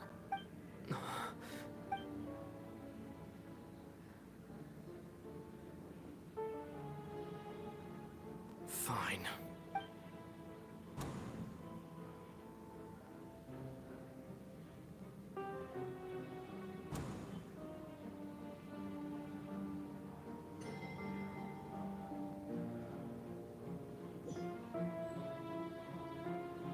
So even Farina doesn't know the truth? You've never once let her in on the full plan? Yes, it had to be done. To deceive the heavenly principles, you must first deceive yourself. She did very well. If she had let her resolve falter even once in these 5 centuries, Fontaine would have been doomed to the most tragic fate. It seems that trusting humanity was the right decision after all. I believe that I understand how your deception works. But that is only half the truth. Is it how would you build on this foundation to save the people of Fontaine? That is the most important. Good. Of course, the Iudex of Fontaine has pinpointed the crux of the issue. I'm sure you've long sensed that the Oratrice is no simple machine, yes? I've always suspected that it had its own consciousness. And Lenny did mention that he heard a human voice within the core chamber. It now seems that that person was you, hidden within the machine all along. Am I right? And then I became one with the Oratrice, taking Fontaine's gnosis with me. Yes, it would seem so, wouldn't it? Alas, your understanding of this device still lacks sufficient depth. In truth, it is no enactor of justice. It is, in fact, a device created to kill the god of justice. I beg your pardon? Oh, you have it. And to be more precise, not only will the Oratrice take down the god of justice, it will also take down the divine throne upon which she has been placed. I mean, did you think I would be the sort to enjoy peaceful repose while Farina suffered? My work over these last 500 years has been to constantly accumulate indemnitium within the oratories. But really, some have already discovered that only a small fraction of the energy generated by the device was ever used to provide power to Fontaine. The vast majority had to be, accumulated to enact this death sentence. It was all part of your plan, then? Both the trial and the sentence? Indeed. This power, accrued over 5 centuries, could have sustained Fontainians for millennia, had it only been used for that purpose. Almost all of it has now been stored within the oratories, but only power of this magnitude could hope to destroy the Hydro Archon's divine throne, shaking the rules established by Celestia, and breaking through the institution that is the Seven. So the Oratrice's call for death was for neither Farina nor Focalor, but for the Hydro Archon. The destruction of that divine throne. If I do not misunderstand your intent, you must be... Returning what's rightfully yours to you, of course. In other words, this was all done to return the authority of the Hydro Archon to the Hydro Dragon of this planet. But...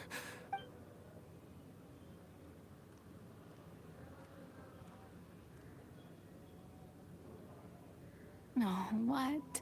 Getting sad again, are we? The authority of the ancient dragons shall soon be yours once more, O Hydro Dragon Sovereign. And this is the face you make. all you've done throughout the years is just so you can sacrifice yourself at the very end. I've never quite seen it that way, you know. Even now, I'm quite pleased at how well my deception worked.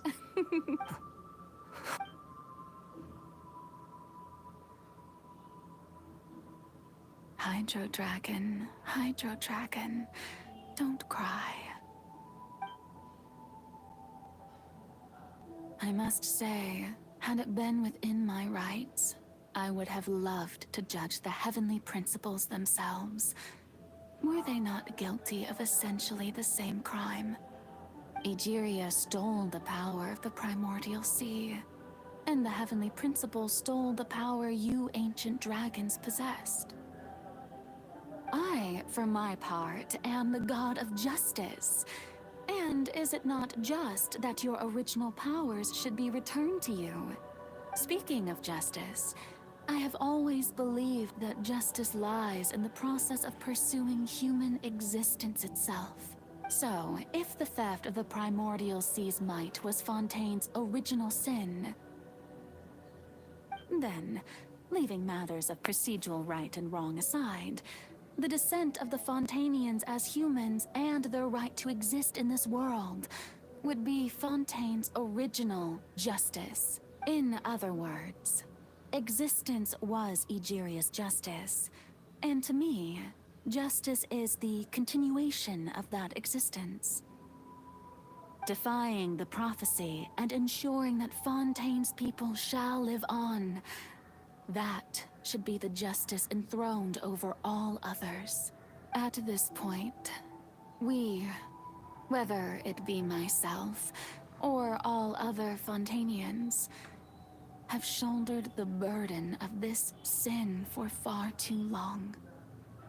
Iudex Nervillet, the highest judge in our land, when you regain your full power as an elemental sovereign, what verdict shall you pass upon us? So when I was invited to the court of Fontaine to serve as Iudex, I see now that that was your idea too. At last, I now understand the true purpose behind this position. In the beginning, I was uninterested in human existence. But these 5 centuries of living alongside them have gradually brought about mutual understanding between us. And I have even attempted to feel as they feel. You are a devious one, Focalor. Things being as they are, surely you know that I could never declare them to be guilty.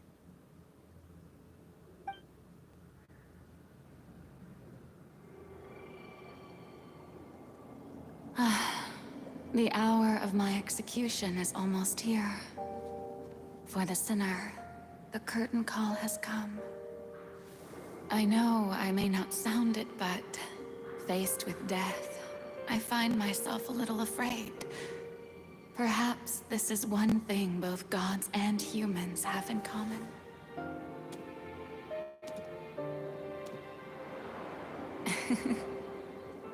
Farewell, Nervalette. I hope you've enjoyed the part you played these 500 years.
Eudex Nervalette, hereby declare, people of Fontaine, your sins are forgiven.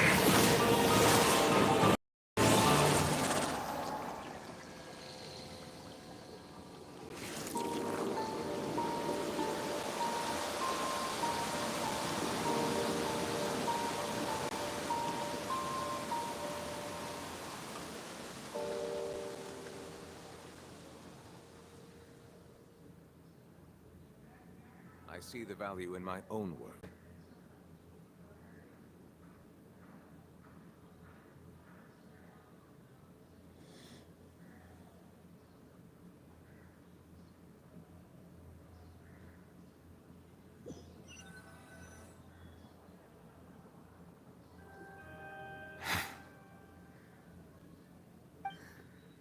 What just happened? Has the death sentence been carried out? Was that bright light some sort of misdirection? I have a feeling that something huge just happened. But since we're all still alive and haven't been dissolved, I assume whatever happened was good for us. It's time to end this. We must mete out punishment to that beast. Didn't you say just a moment ago that it can't be defeated? I have gained the strength sufficient to deal with it. Through certain means, you'll see from that creature.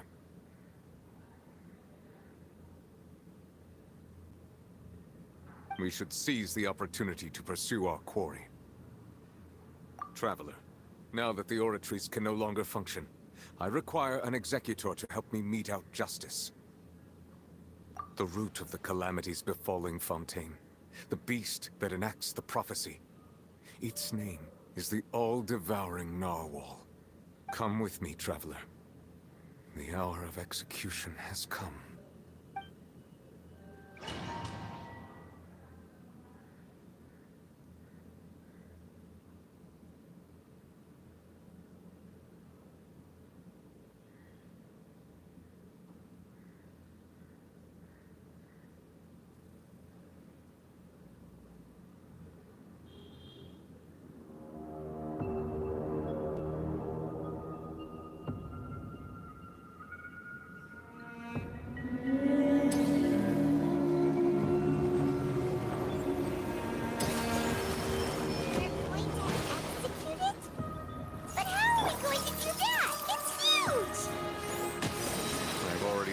best to separate the power of the primordial sea. Considering the size of the beast, I cannot reach the power source. Next, I can find a way to attack it from within. We shall share a part of the ancient light of power. We shall look for an opening together.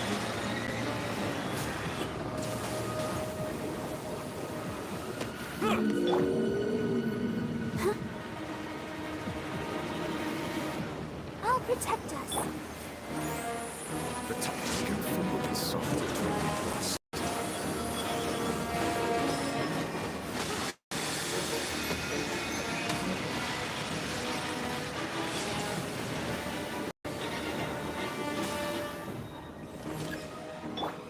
Nice and spicy.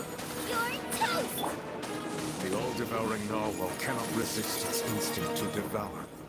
Continue to trigger its hostility. Chance will present itself.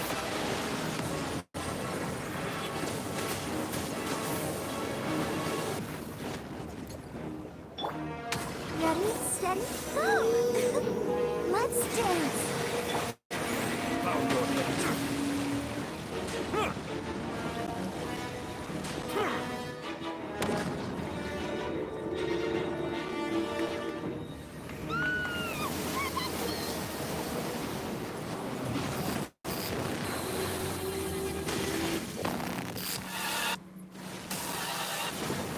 Why is there a hole-looking thingy over there?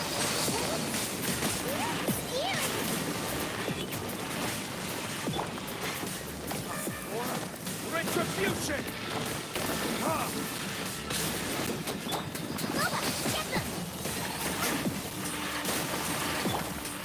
I have granted you my protection. Do not fear.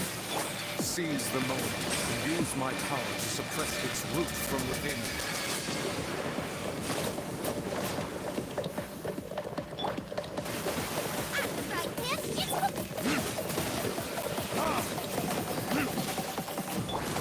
Settle down.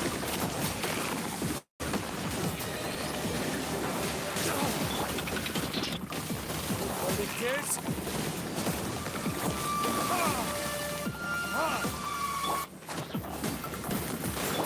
Let's dance.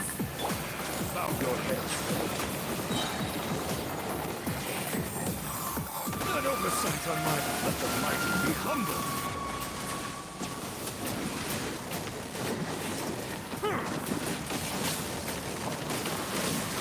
Be not perturbed, unscathed.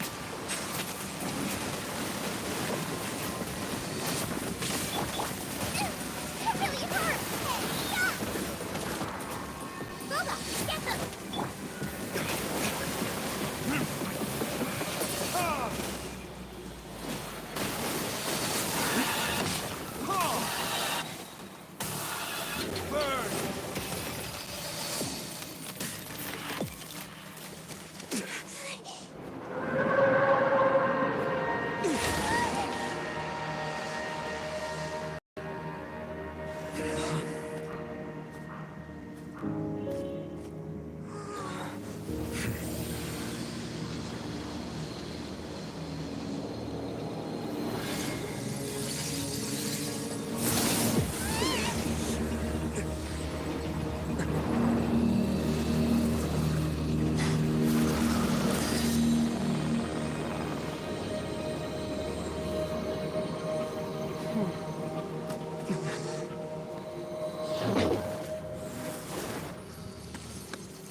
Thanks for helping with the cleanup.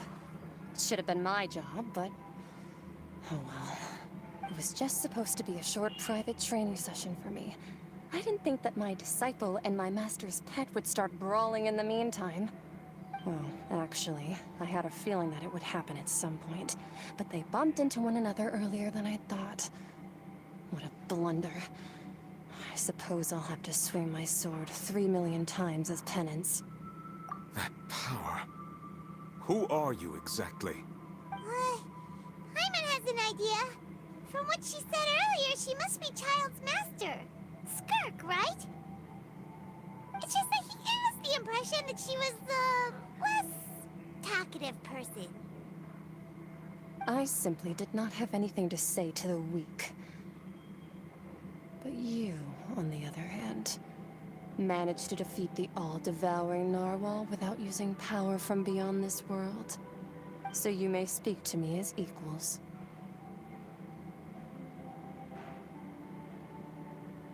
I have to agree. It's a strange use of a planet's primordial waters just to raise an all-devouring narwhal. That kind of power is wasted on it. It's not cooperative. It eats too much. And I have more important things to do with my time than pet sitting. The only thing that creature has going for it is its looks.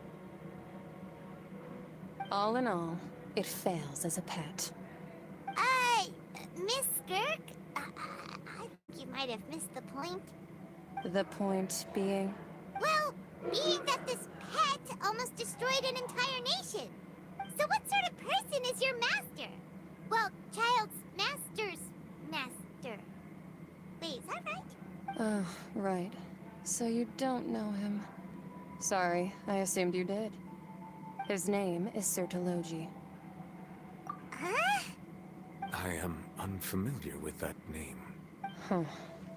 So Master is insufficiently famous. How should I describe him then? Have you heard of the name The Fowl? The Fowl? Still nothing? Well, how about the Visionary? Vetterfulnir then? Or Gold Rhine-Daughter? Ooh, that one we've heard. Rhine-Daughter's part of the Hexen Circle. She's Albedo's mom, right?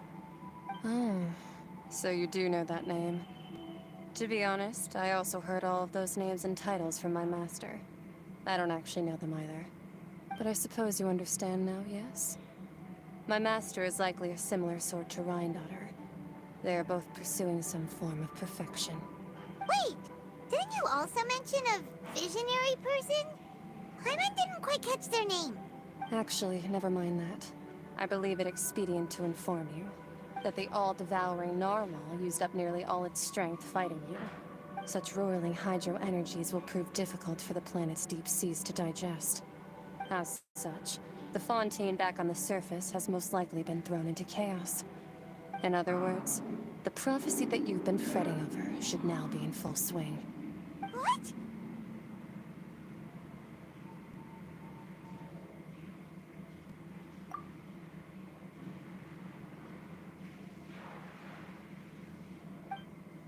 Not to worry.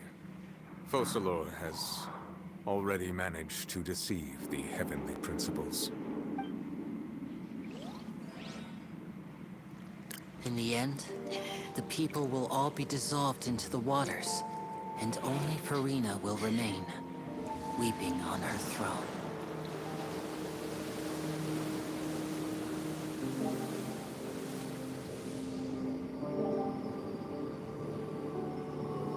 Only then will the sins of the people of Fontaine be washed away.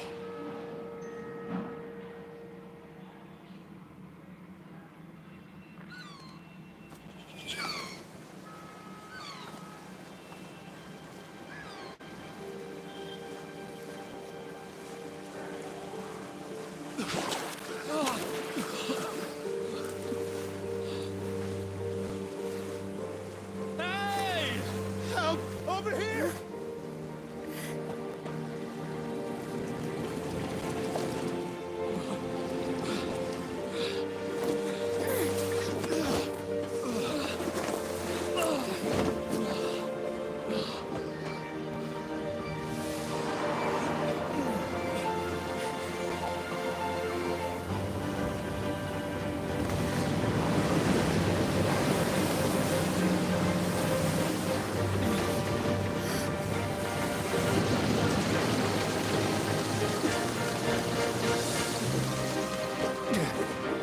All hands, initiate emergency rescue!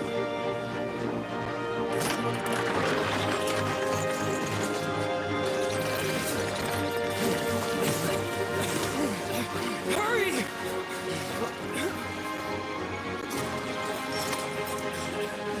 Hey, lend a hand!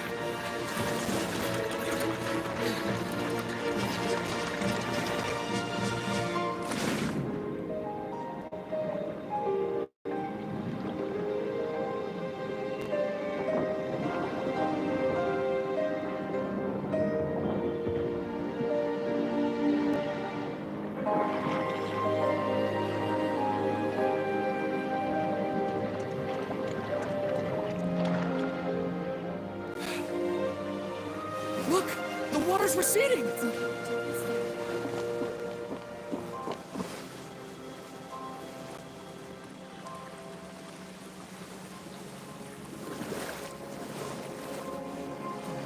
It's a miracle! Water's receding.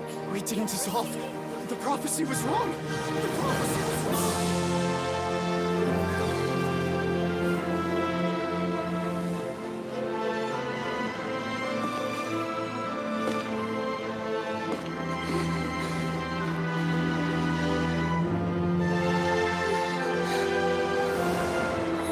Are you alright? We're safe. The prophecy was wrong.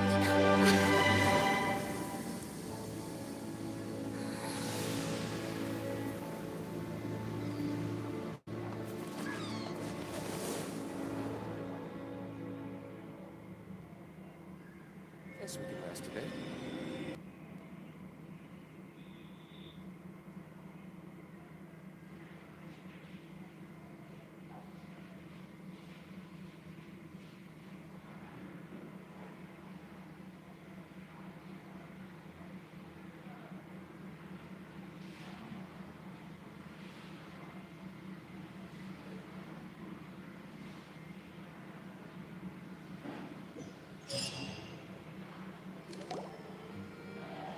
The Solo renewed. The Sweetity Rasula talks post-disaster rebuilding. Old soil can still give birth to new bloom, Miss Navia stated. Hope, Skyship Winglet, Lunar Bane, the various disputes that have arisen on account of Mr. Edwin have suddenly become people always call the first researcher mad, but few know what to call the second. And should that... Wow! Paimon barely recognizes the people in the reports. What do you think? Pretty enthralling, huh? The value for these big scoops lies in their inevitable follow-ups. We'll publish further reports and go into Edwin's assistant, Jurier created a true flying ship, while Navia is leading people in the Paimon's curious too! Wait a minute. And that's exactly why I'd like you to come conduct interviews with me. You're the best in... Are you sure? Hasn't he... Oh, this time will be different. Come on, let's head...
Thank you for completing...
Oh, it's you.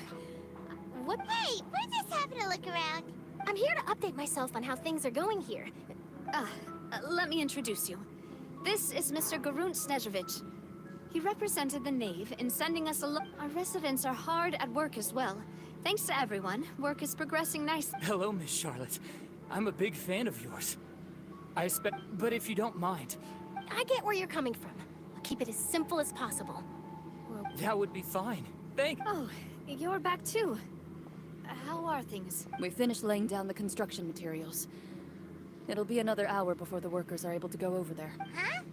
You're here too, Clark? Well, her reputation's greatly risen after that whole duel business with Miss Farina. So she's here in Poisson to wait out the heat.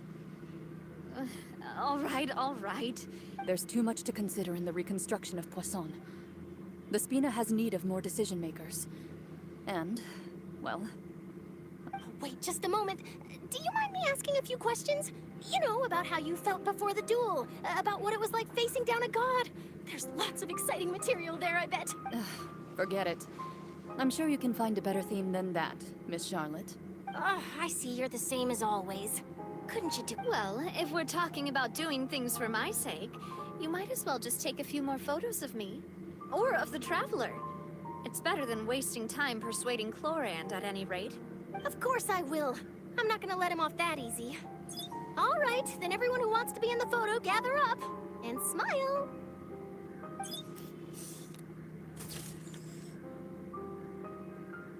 How did it go? Was it a good shot? Did Paimon look cute in it? Not bad. Your addition really helped the composition of the picture. All right, hang on a moment. Let me snap a few more shots. All right, that should do it. I'll be back here later anyway, so let's call it a day. You're very quick. Speed is of the essence when it comes to the new... Also, not to brag, but wow, you really do... I'll hazard a guess that this is how you got that interview at the Fortress of Meripede. Whoa, you're well informed. Let me make a guess too. I asked Sijuin, who told Monsieur Nervillette, and he told you, right? That's a very complete information chain. In truth, all Monsieur Nervillette asked me was, when did the Fortress become so friendly towards the media? I told him that it was best not to speak too soon. There's no guarantee that Ridsley will make a personal appearance. You're right. I've got to treasure every moment I have with them. In which case, I'll be making a move first.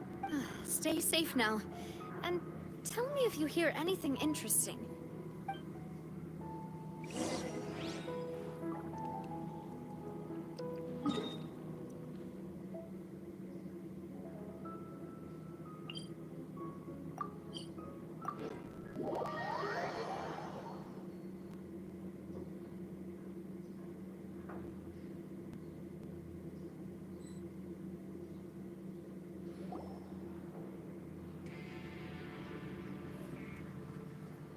Wow, guess we're here again, huh? There's a real nostalgic feeling to this place. Looks like you've been missing us. Duke! Did you come all the way to the entrance to greet us?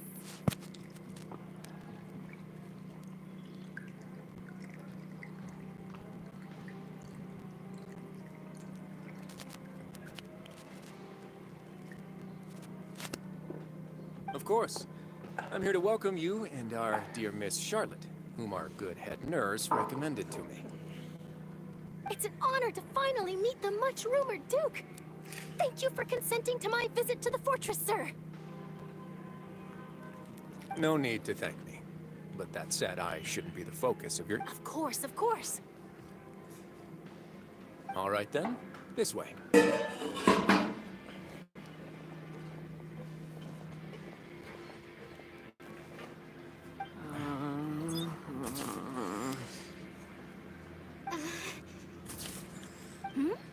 Hey, no need, Miss Charlotte.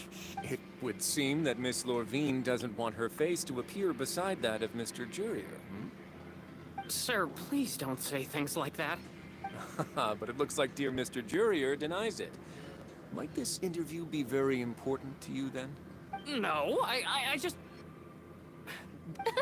Now, I might not look it, but I actually did meet Mr. Edwin once.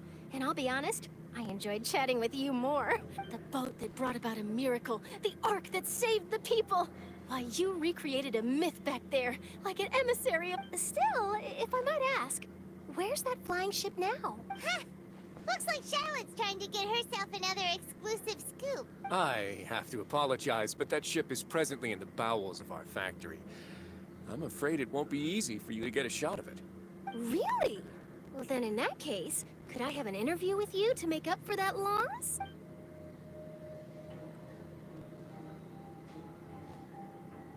You already know my answer, I'm afraid.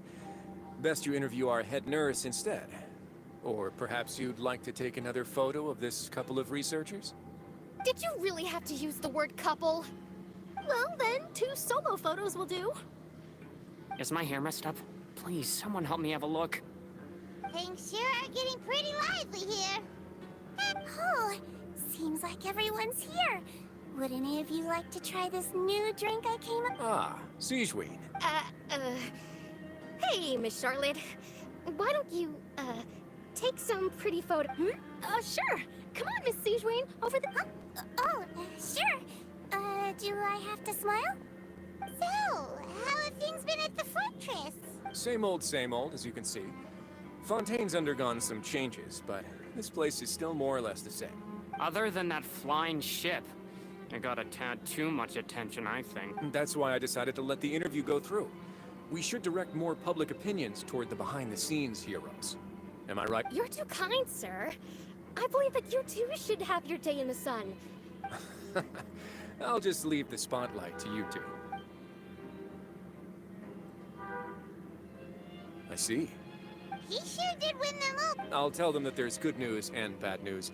The good being that their boss seems fine, and the bad being that they must face extended sentences for abetting his... Oh, actually, what about you? What change can there be? The fortress will keep chugging along, and so will my duties. As to what Miss Farina's departure will mean for the nation, and if our laws and governance will be transformed, we'll leave those to the folks in the overworld. Hey, everyone. The photo shoot's done. Good. In that case, let's call it a day here. Thanks for your cooperation. Come on, Traveler, let's go. Till next time, everyone. There'll be a next time? Maybe. Who knows? I might write a story about the underwater factory next time. Until then... All right. Last stop, the docks.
Navia mentioned that she stayed in touch with Linny and the others.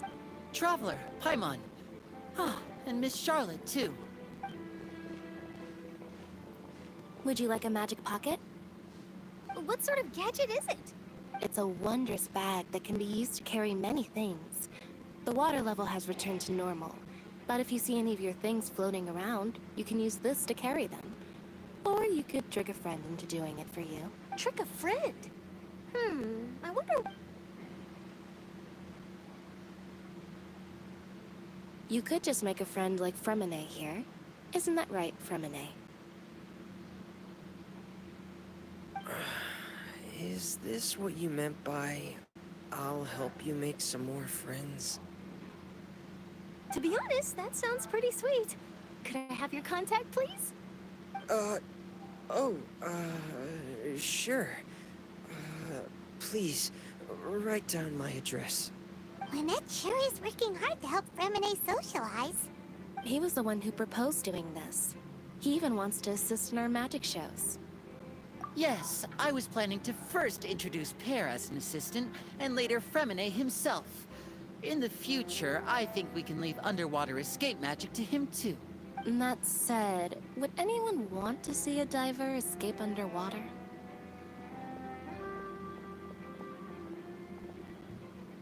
Oh, it'll work out. Every journey begins with the first step. He'll become a part of our show eventually.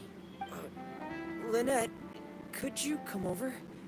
Miss Charlotte says she wants to take a picture of us. Got it. My, that Charlotte is rather perceptive. She got rid of everyone the moment she realized I had something to say to you. Father says that you did a great deal during the latest events. She's very grateful for your contributions to Fontaine. That's all right. We were more than happy to help. So, Oh, I guess you haven't heard. After Lady Farina left, Father and Monsieur Nervillet opened negotiations, during which he gave Fontaine's gnosis to her as a diplomatic gift.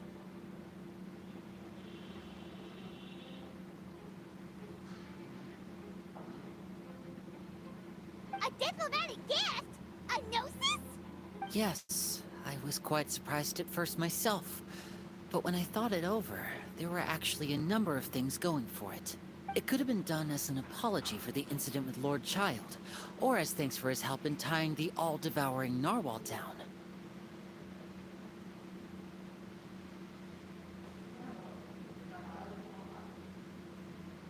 Furthermore, Father did also lend significant aid to Fontaine and Poisson. That's true, but this is a gnosis we're talking about. Doesn't this seem a bit irresponsible? I would agree, but I've also heard that it seems that Monsieur Nervillet has had a significant change of heart regarding the matter. So there's some reason for this that only Nervillet knows about?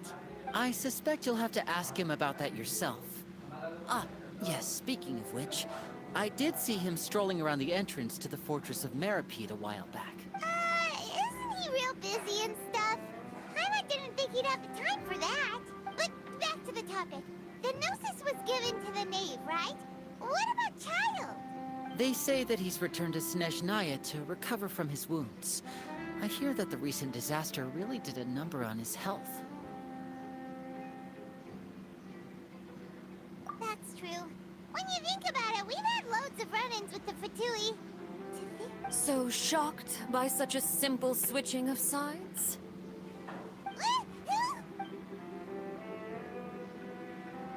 Father! Well, well, what do you know?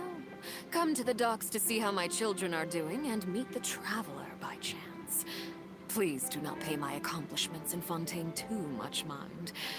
I would have done them regardless. Are you going to take the gnosis back to Snezhnaya? That is our duty as harbingers, yes. Don't be too preoccupied with sides. The goal of the Fatui concerns not a single place or person, but the entire world. With such a grand goal in mind, it is inevitable that we must wear many masks. Switching my masks is something I've always done. Well, that depends on many things. No one truly knows what the future holds. What good is honesty if you can't rely on it forever? As for you, I very much look forward to our next collaboration. Good things cannot be achieved alone, and you've proved yourselves to be great partners. A vision? All right. I'll remember to return it. Thank you for keeping it safe for him this entire time. And that's a wrap for me. Huh? You... Greetings, Miss Journalist. Hello. If I'm not mistaken, there are diplomatic channels I'll need to report to take a photo of you.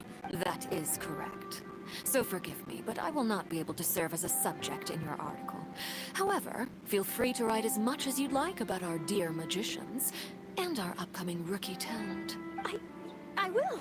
The sea breeze is quite pleasant. I shall continue my walk while the weather remains so agreeable. Farewell.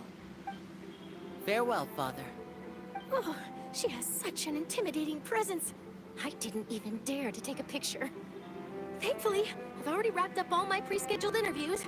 Thank you all. This'll be more than enough for me to write about, I'm sure. Don't be too nervous.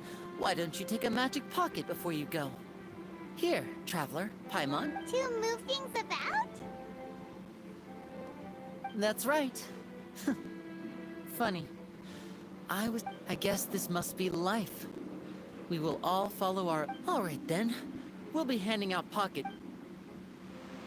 Well, guess we sent Charlotte off. Shall we go see what Neverlette's doing?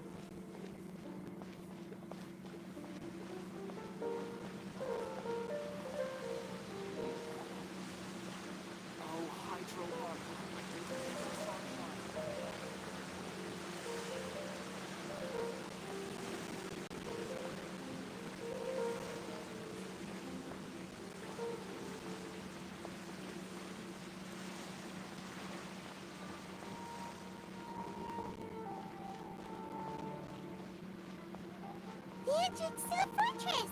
Ooh, he really is there!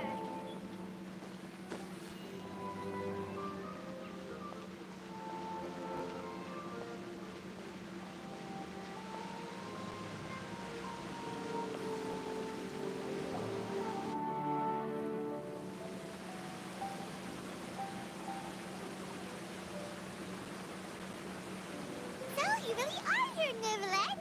I didn't think you were going to have free time this hour of the day. Really? Oh, I suppose you must have met Mr. Linney. He took the time to greet me earlier when he passed this way. In any case, you came at a good time. I was just considering reaching out to you to set up a meeting, so I may explain some... Aw, Paimon's glad that you remembered. Thank you for keeping us on your mind. Alright, let's have it then. How was Fontaine actually saved? Phil?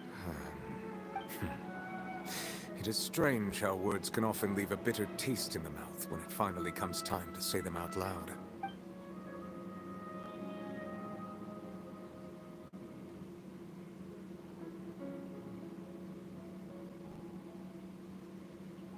Whoa.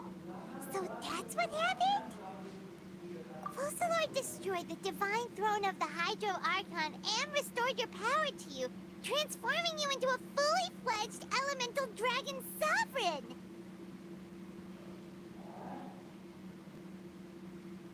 But Paimon still doesn't quite get what you did to save the Fontanians from dissolving.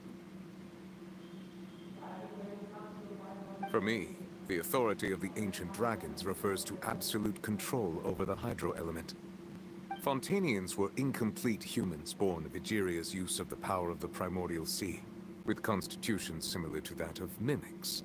But so long as those primordial energies remain within them, I could use the ancient dragon's authority to grant them true blood, after the fashion in which life was first brought into being on this planet. In other words, when I gave my verdict, Fontanians became true humans, and thus would naturally no longer be dissolved by water from the primordial sea. Fusillard must have counted on you to make that decision as well. Your verdict was the key to making the prophecy appear to have come true while saving everyone. Yeah, and in a manner of speaking, Fusillard finally managed to fulfill the original Hydro Archon's wish to turn Oceanids into real people too! It seems from your expressions that you still have more things you wish to ask. Ask away. I will tell you the truth as I know it. I have investigated his case along many avenues, and I have learned that he once fell into an unknown chasm when he was young. There, by chance, he awakened the all-devouring narwhal. But whether it be by sentiment or reason, that should not have been enough to consider him the root cause of the disaster. At most, he would have had tangential liability. As for the judgment passed by the Oratrice during the trial, whether it was due to that liability by association, or Focalors deliberately using him to buy time for us on the assumption that he would be able to hold the creature off, I cannot say. Guess Focalors had Fontanians in mind the whole time. In the end, it was thanks to her that they finally became real humans. Hang on a second. Paimon suddenly got another question. Back when Fontanians hadn't yet become real humans, were the children they had also transformed Oceanids? Life has always flowed like water. Do you recall how Fontanians would often come to the Fountain of Lucine to pray for children? Yeah! Lynette said the fountain is where all the waters in Fontaine converge. In truth, even those couples did not know that such prayers were no mere custom, instead a form of ritual. Those Oceanids who were blessed within the spring water would later descend as new humans in the coming months. Paimon sorta gets it now. Either way, it seems like this ritual— Ask away. I will tell you the truth as I know it. Yeah, about that. Risley said Farina has already left. What's that all about? Ah, Lady Farina. The people are only aware that her death sentence has not been carried out.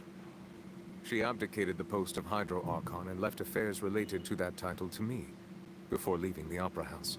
I related Focalors' words to her faithfully and completely.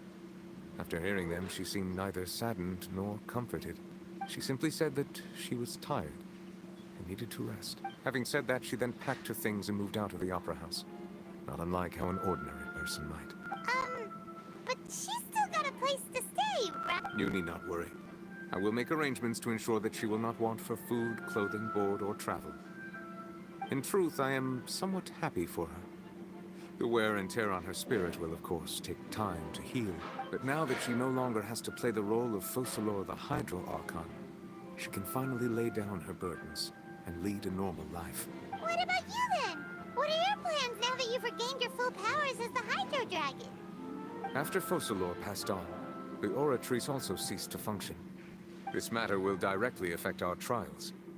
After much careful consideration, I've decided to take over its role in our courts. From now on, I shall hear cases and pass verdicts by myself. Looks like you're still considering stuff from the perspective of the Udex, huh? As an elemental dragon, there are indeed many things that I must do. But this power and this duty, in a manner of speaking, you could say that both were granted to me. As such, before I attend to my other responsibilities, I must first and foremost continue to serve Fontaine as its highest judge. The duty of the Hydro Sovereign and the duty of the Udex shall coexist within my person. Additionally, the Hydro Archon's departure has brought about another problem, which is that the Opera House shall no longer produce indemnitium. That's true. That power was derived from the people's faith in the Hydro Archon, wasn't it? Wait, but the various mechs and machines in the city are all still okay. Where are they getting their energy from? As I am now, I have full command over New Musia, and it can serve as a complete substitute. Another reason why I cannot quite leave Fontaine immediately. Wow. This ancient dragon's authority stuff is really quite useful, huh? Ask away. I will tell you the truth as I know it. Oh, that's right! They say you've given it to the knave as a diplomatic gift or something! Leaving aside their intentionality, the two Fatui Harbingers have indeed done much for us during this crisis. Their sole remaining goal in Fontaine, at least at this point, would seem to be the Gnosis. The Oratrice has ceased to function. The Hydro Archon's divine throne is now no more, and I do not need the Gnosis's power. As such, it has lost all meaning for Fontaine. If the Fatui have impure designs, we might as well accede to their request now, and avoid unnecessary conflict. What complicated considerations? Paimon thought you were just giving it to them out of gratitude to the knave and as an apology to Child. Ask away. I will tell you the truth as I know it. You will soon be heading to Natlan, I presume. I'm afraid that I have little talent as a travel guide, So all I can do is tell you what I know about that land. As far as I'm aware, Natlon can be said to be a nation of dragons. A nation of dragons? You mean like you? No, I suspect that I would not find myself welcome there. Unlike ancient dragons such as myself, the dragons of Natlon have undergone long years of development and evolution. Large numbers of them have entered a form of coexistence with humanity. Natlon is also the nation of war. War ravages those lands like an undying flame. There is one other piece of information I got incidentally from my negotiations with the Knave that I believe may be useful to you. The Harbinger known as the Captain has thrown his hat into the endless ring of war. Sounds like a real tough customer. Seriously, everywhere you look, there's a Fatui Harbinger doing their thing. I suggest that you fully prepare yourself before going to Natlon. In the meantime, Fontaine's doors will always be open to you. Ask away. I will tell you the truth as I know it. Hang on a sec. Paimon's still got a question about the Gnosis. When we spoke to Lenny earlier, he mentioned that your attitude towards giving away the Gnosis had clearly changed. We guessed that there might be some reason for it that only you were aware of. No wonder the House of the Hearth is the Fatui's intelligence division. They are certainly sharp.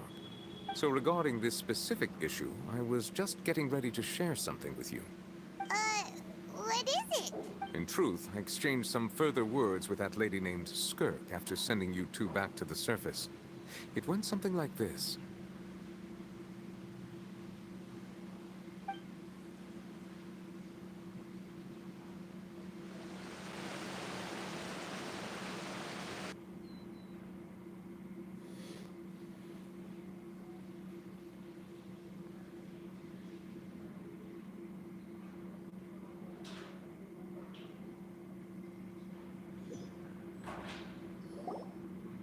Well, we're going to head topside to see what's going on.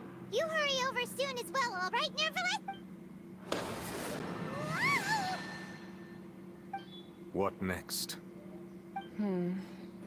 The all-devouring narwhal isn't here, so I'm no longer getting any interference. I can finally catch the scent of your power, what it's made of. It is the authority of the planet's primordial dragons, but with something very similar to a god's curse mixed in. It's quite a novel blend. I'm sure I've encountered something like this before. What was it again? I do not know what you speak of. Ah, of course. How could I forget? You should have the remains of the third Descender on your person, yes?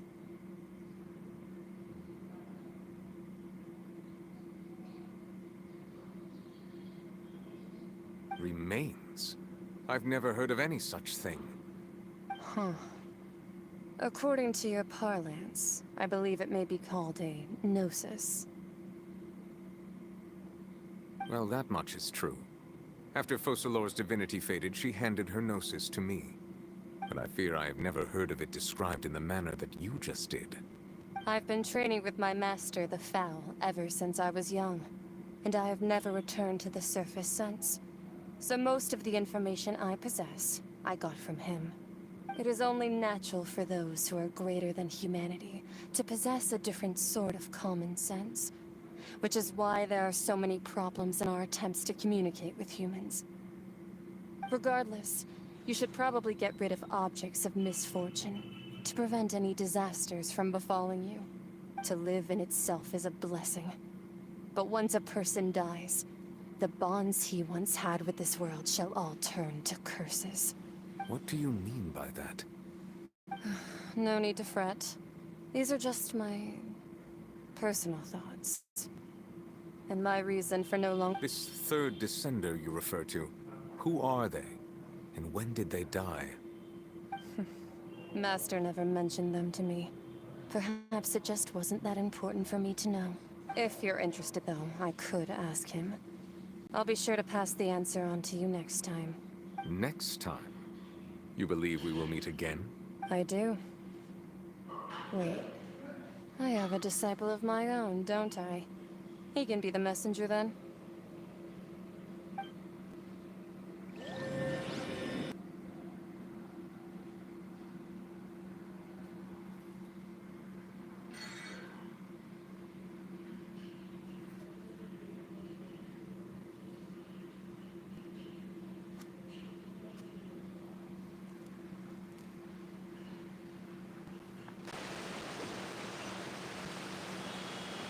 That's what she told me.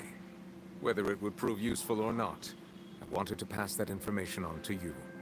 The remains of the third descender? So that's what the no-sees actually are. Paimon just thought they looked like chess pieces. How could they be a person's remains? All the same, assuming that there was no misunderstanding or special metaphor at play, that is what she meant to say. And she said that it would bring misfortune and that you should check it, which is why you gave it to the Fatui. If she speaks the truth, then I would simply be putting Fontaine at unnecessary risk by keeping it here.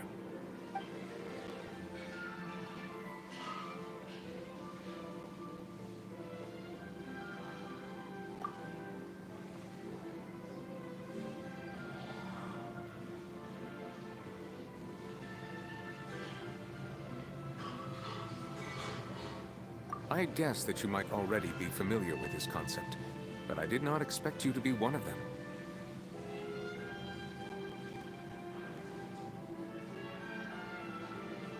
That means that the Gnosis, which are exceedingly element-compatible and can even enhance elemental abilities, do indeed come from the third descender.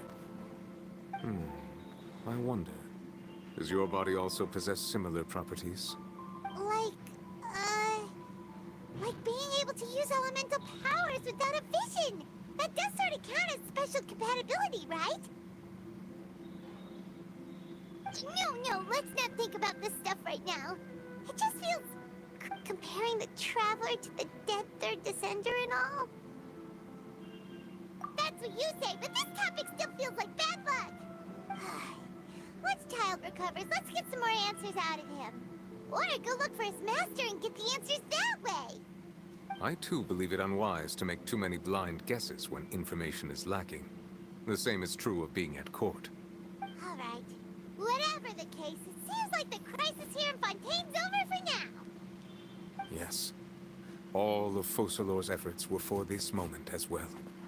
But she sacrificed herself in the end as a god, and she suffered through all those years as a human. Was that really what she wanted? I suppose that would be the mystery of a god's will. I suspect not. But once in a while, I too would guess that if wishes were like the clouds in the sky, they will one day return to the earth as raindrops. Life flows like water, and rain is the final answer. The water levels may... And what, ultimately, is the difference between the rains that fall...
Snow is in fact one of water's natural self-cleansing mechanisms. But human activity tends to reduce snow's purity, so do not consume it. Melusines are beautiful creatures. They are the pride of Fontaine.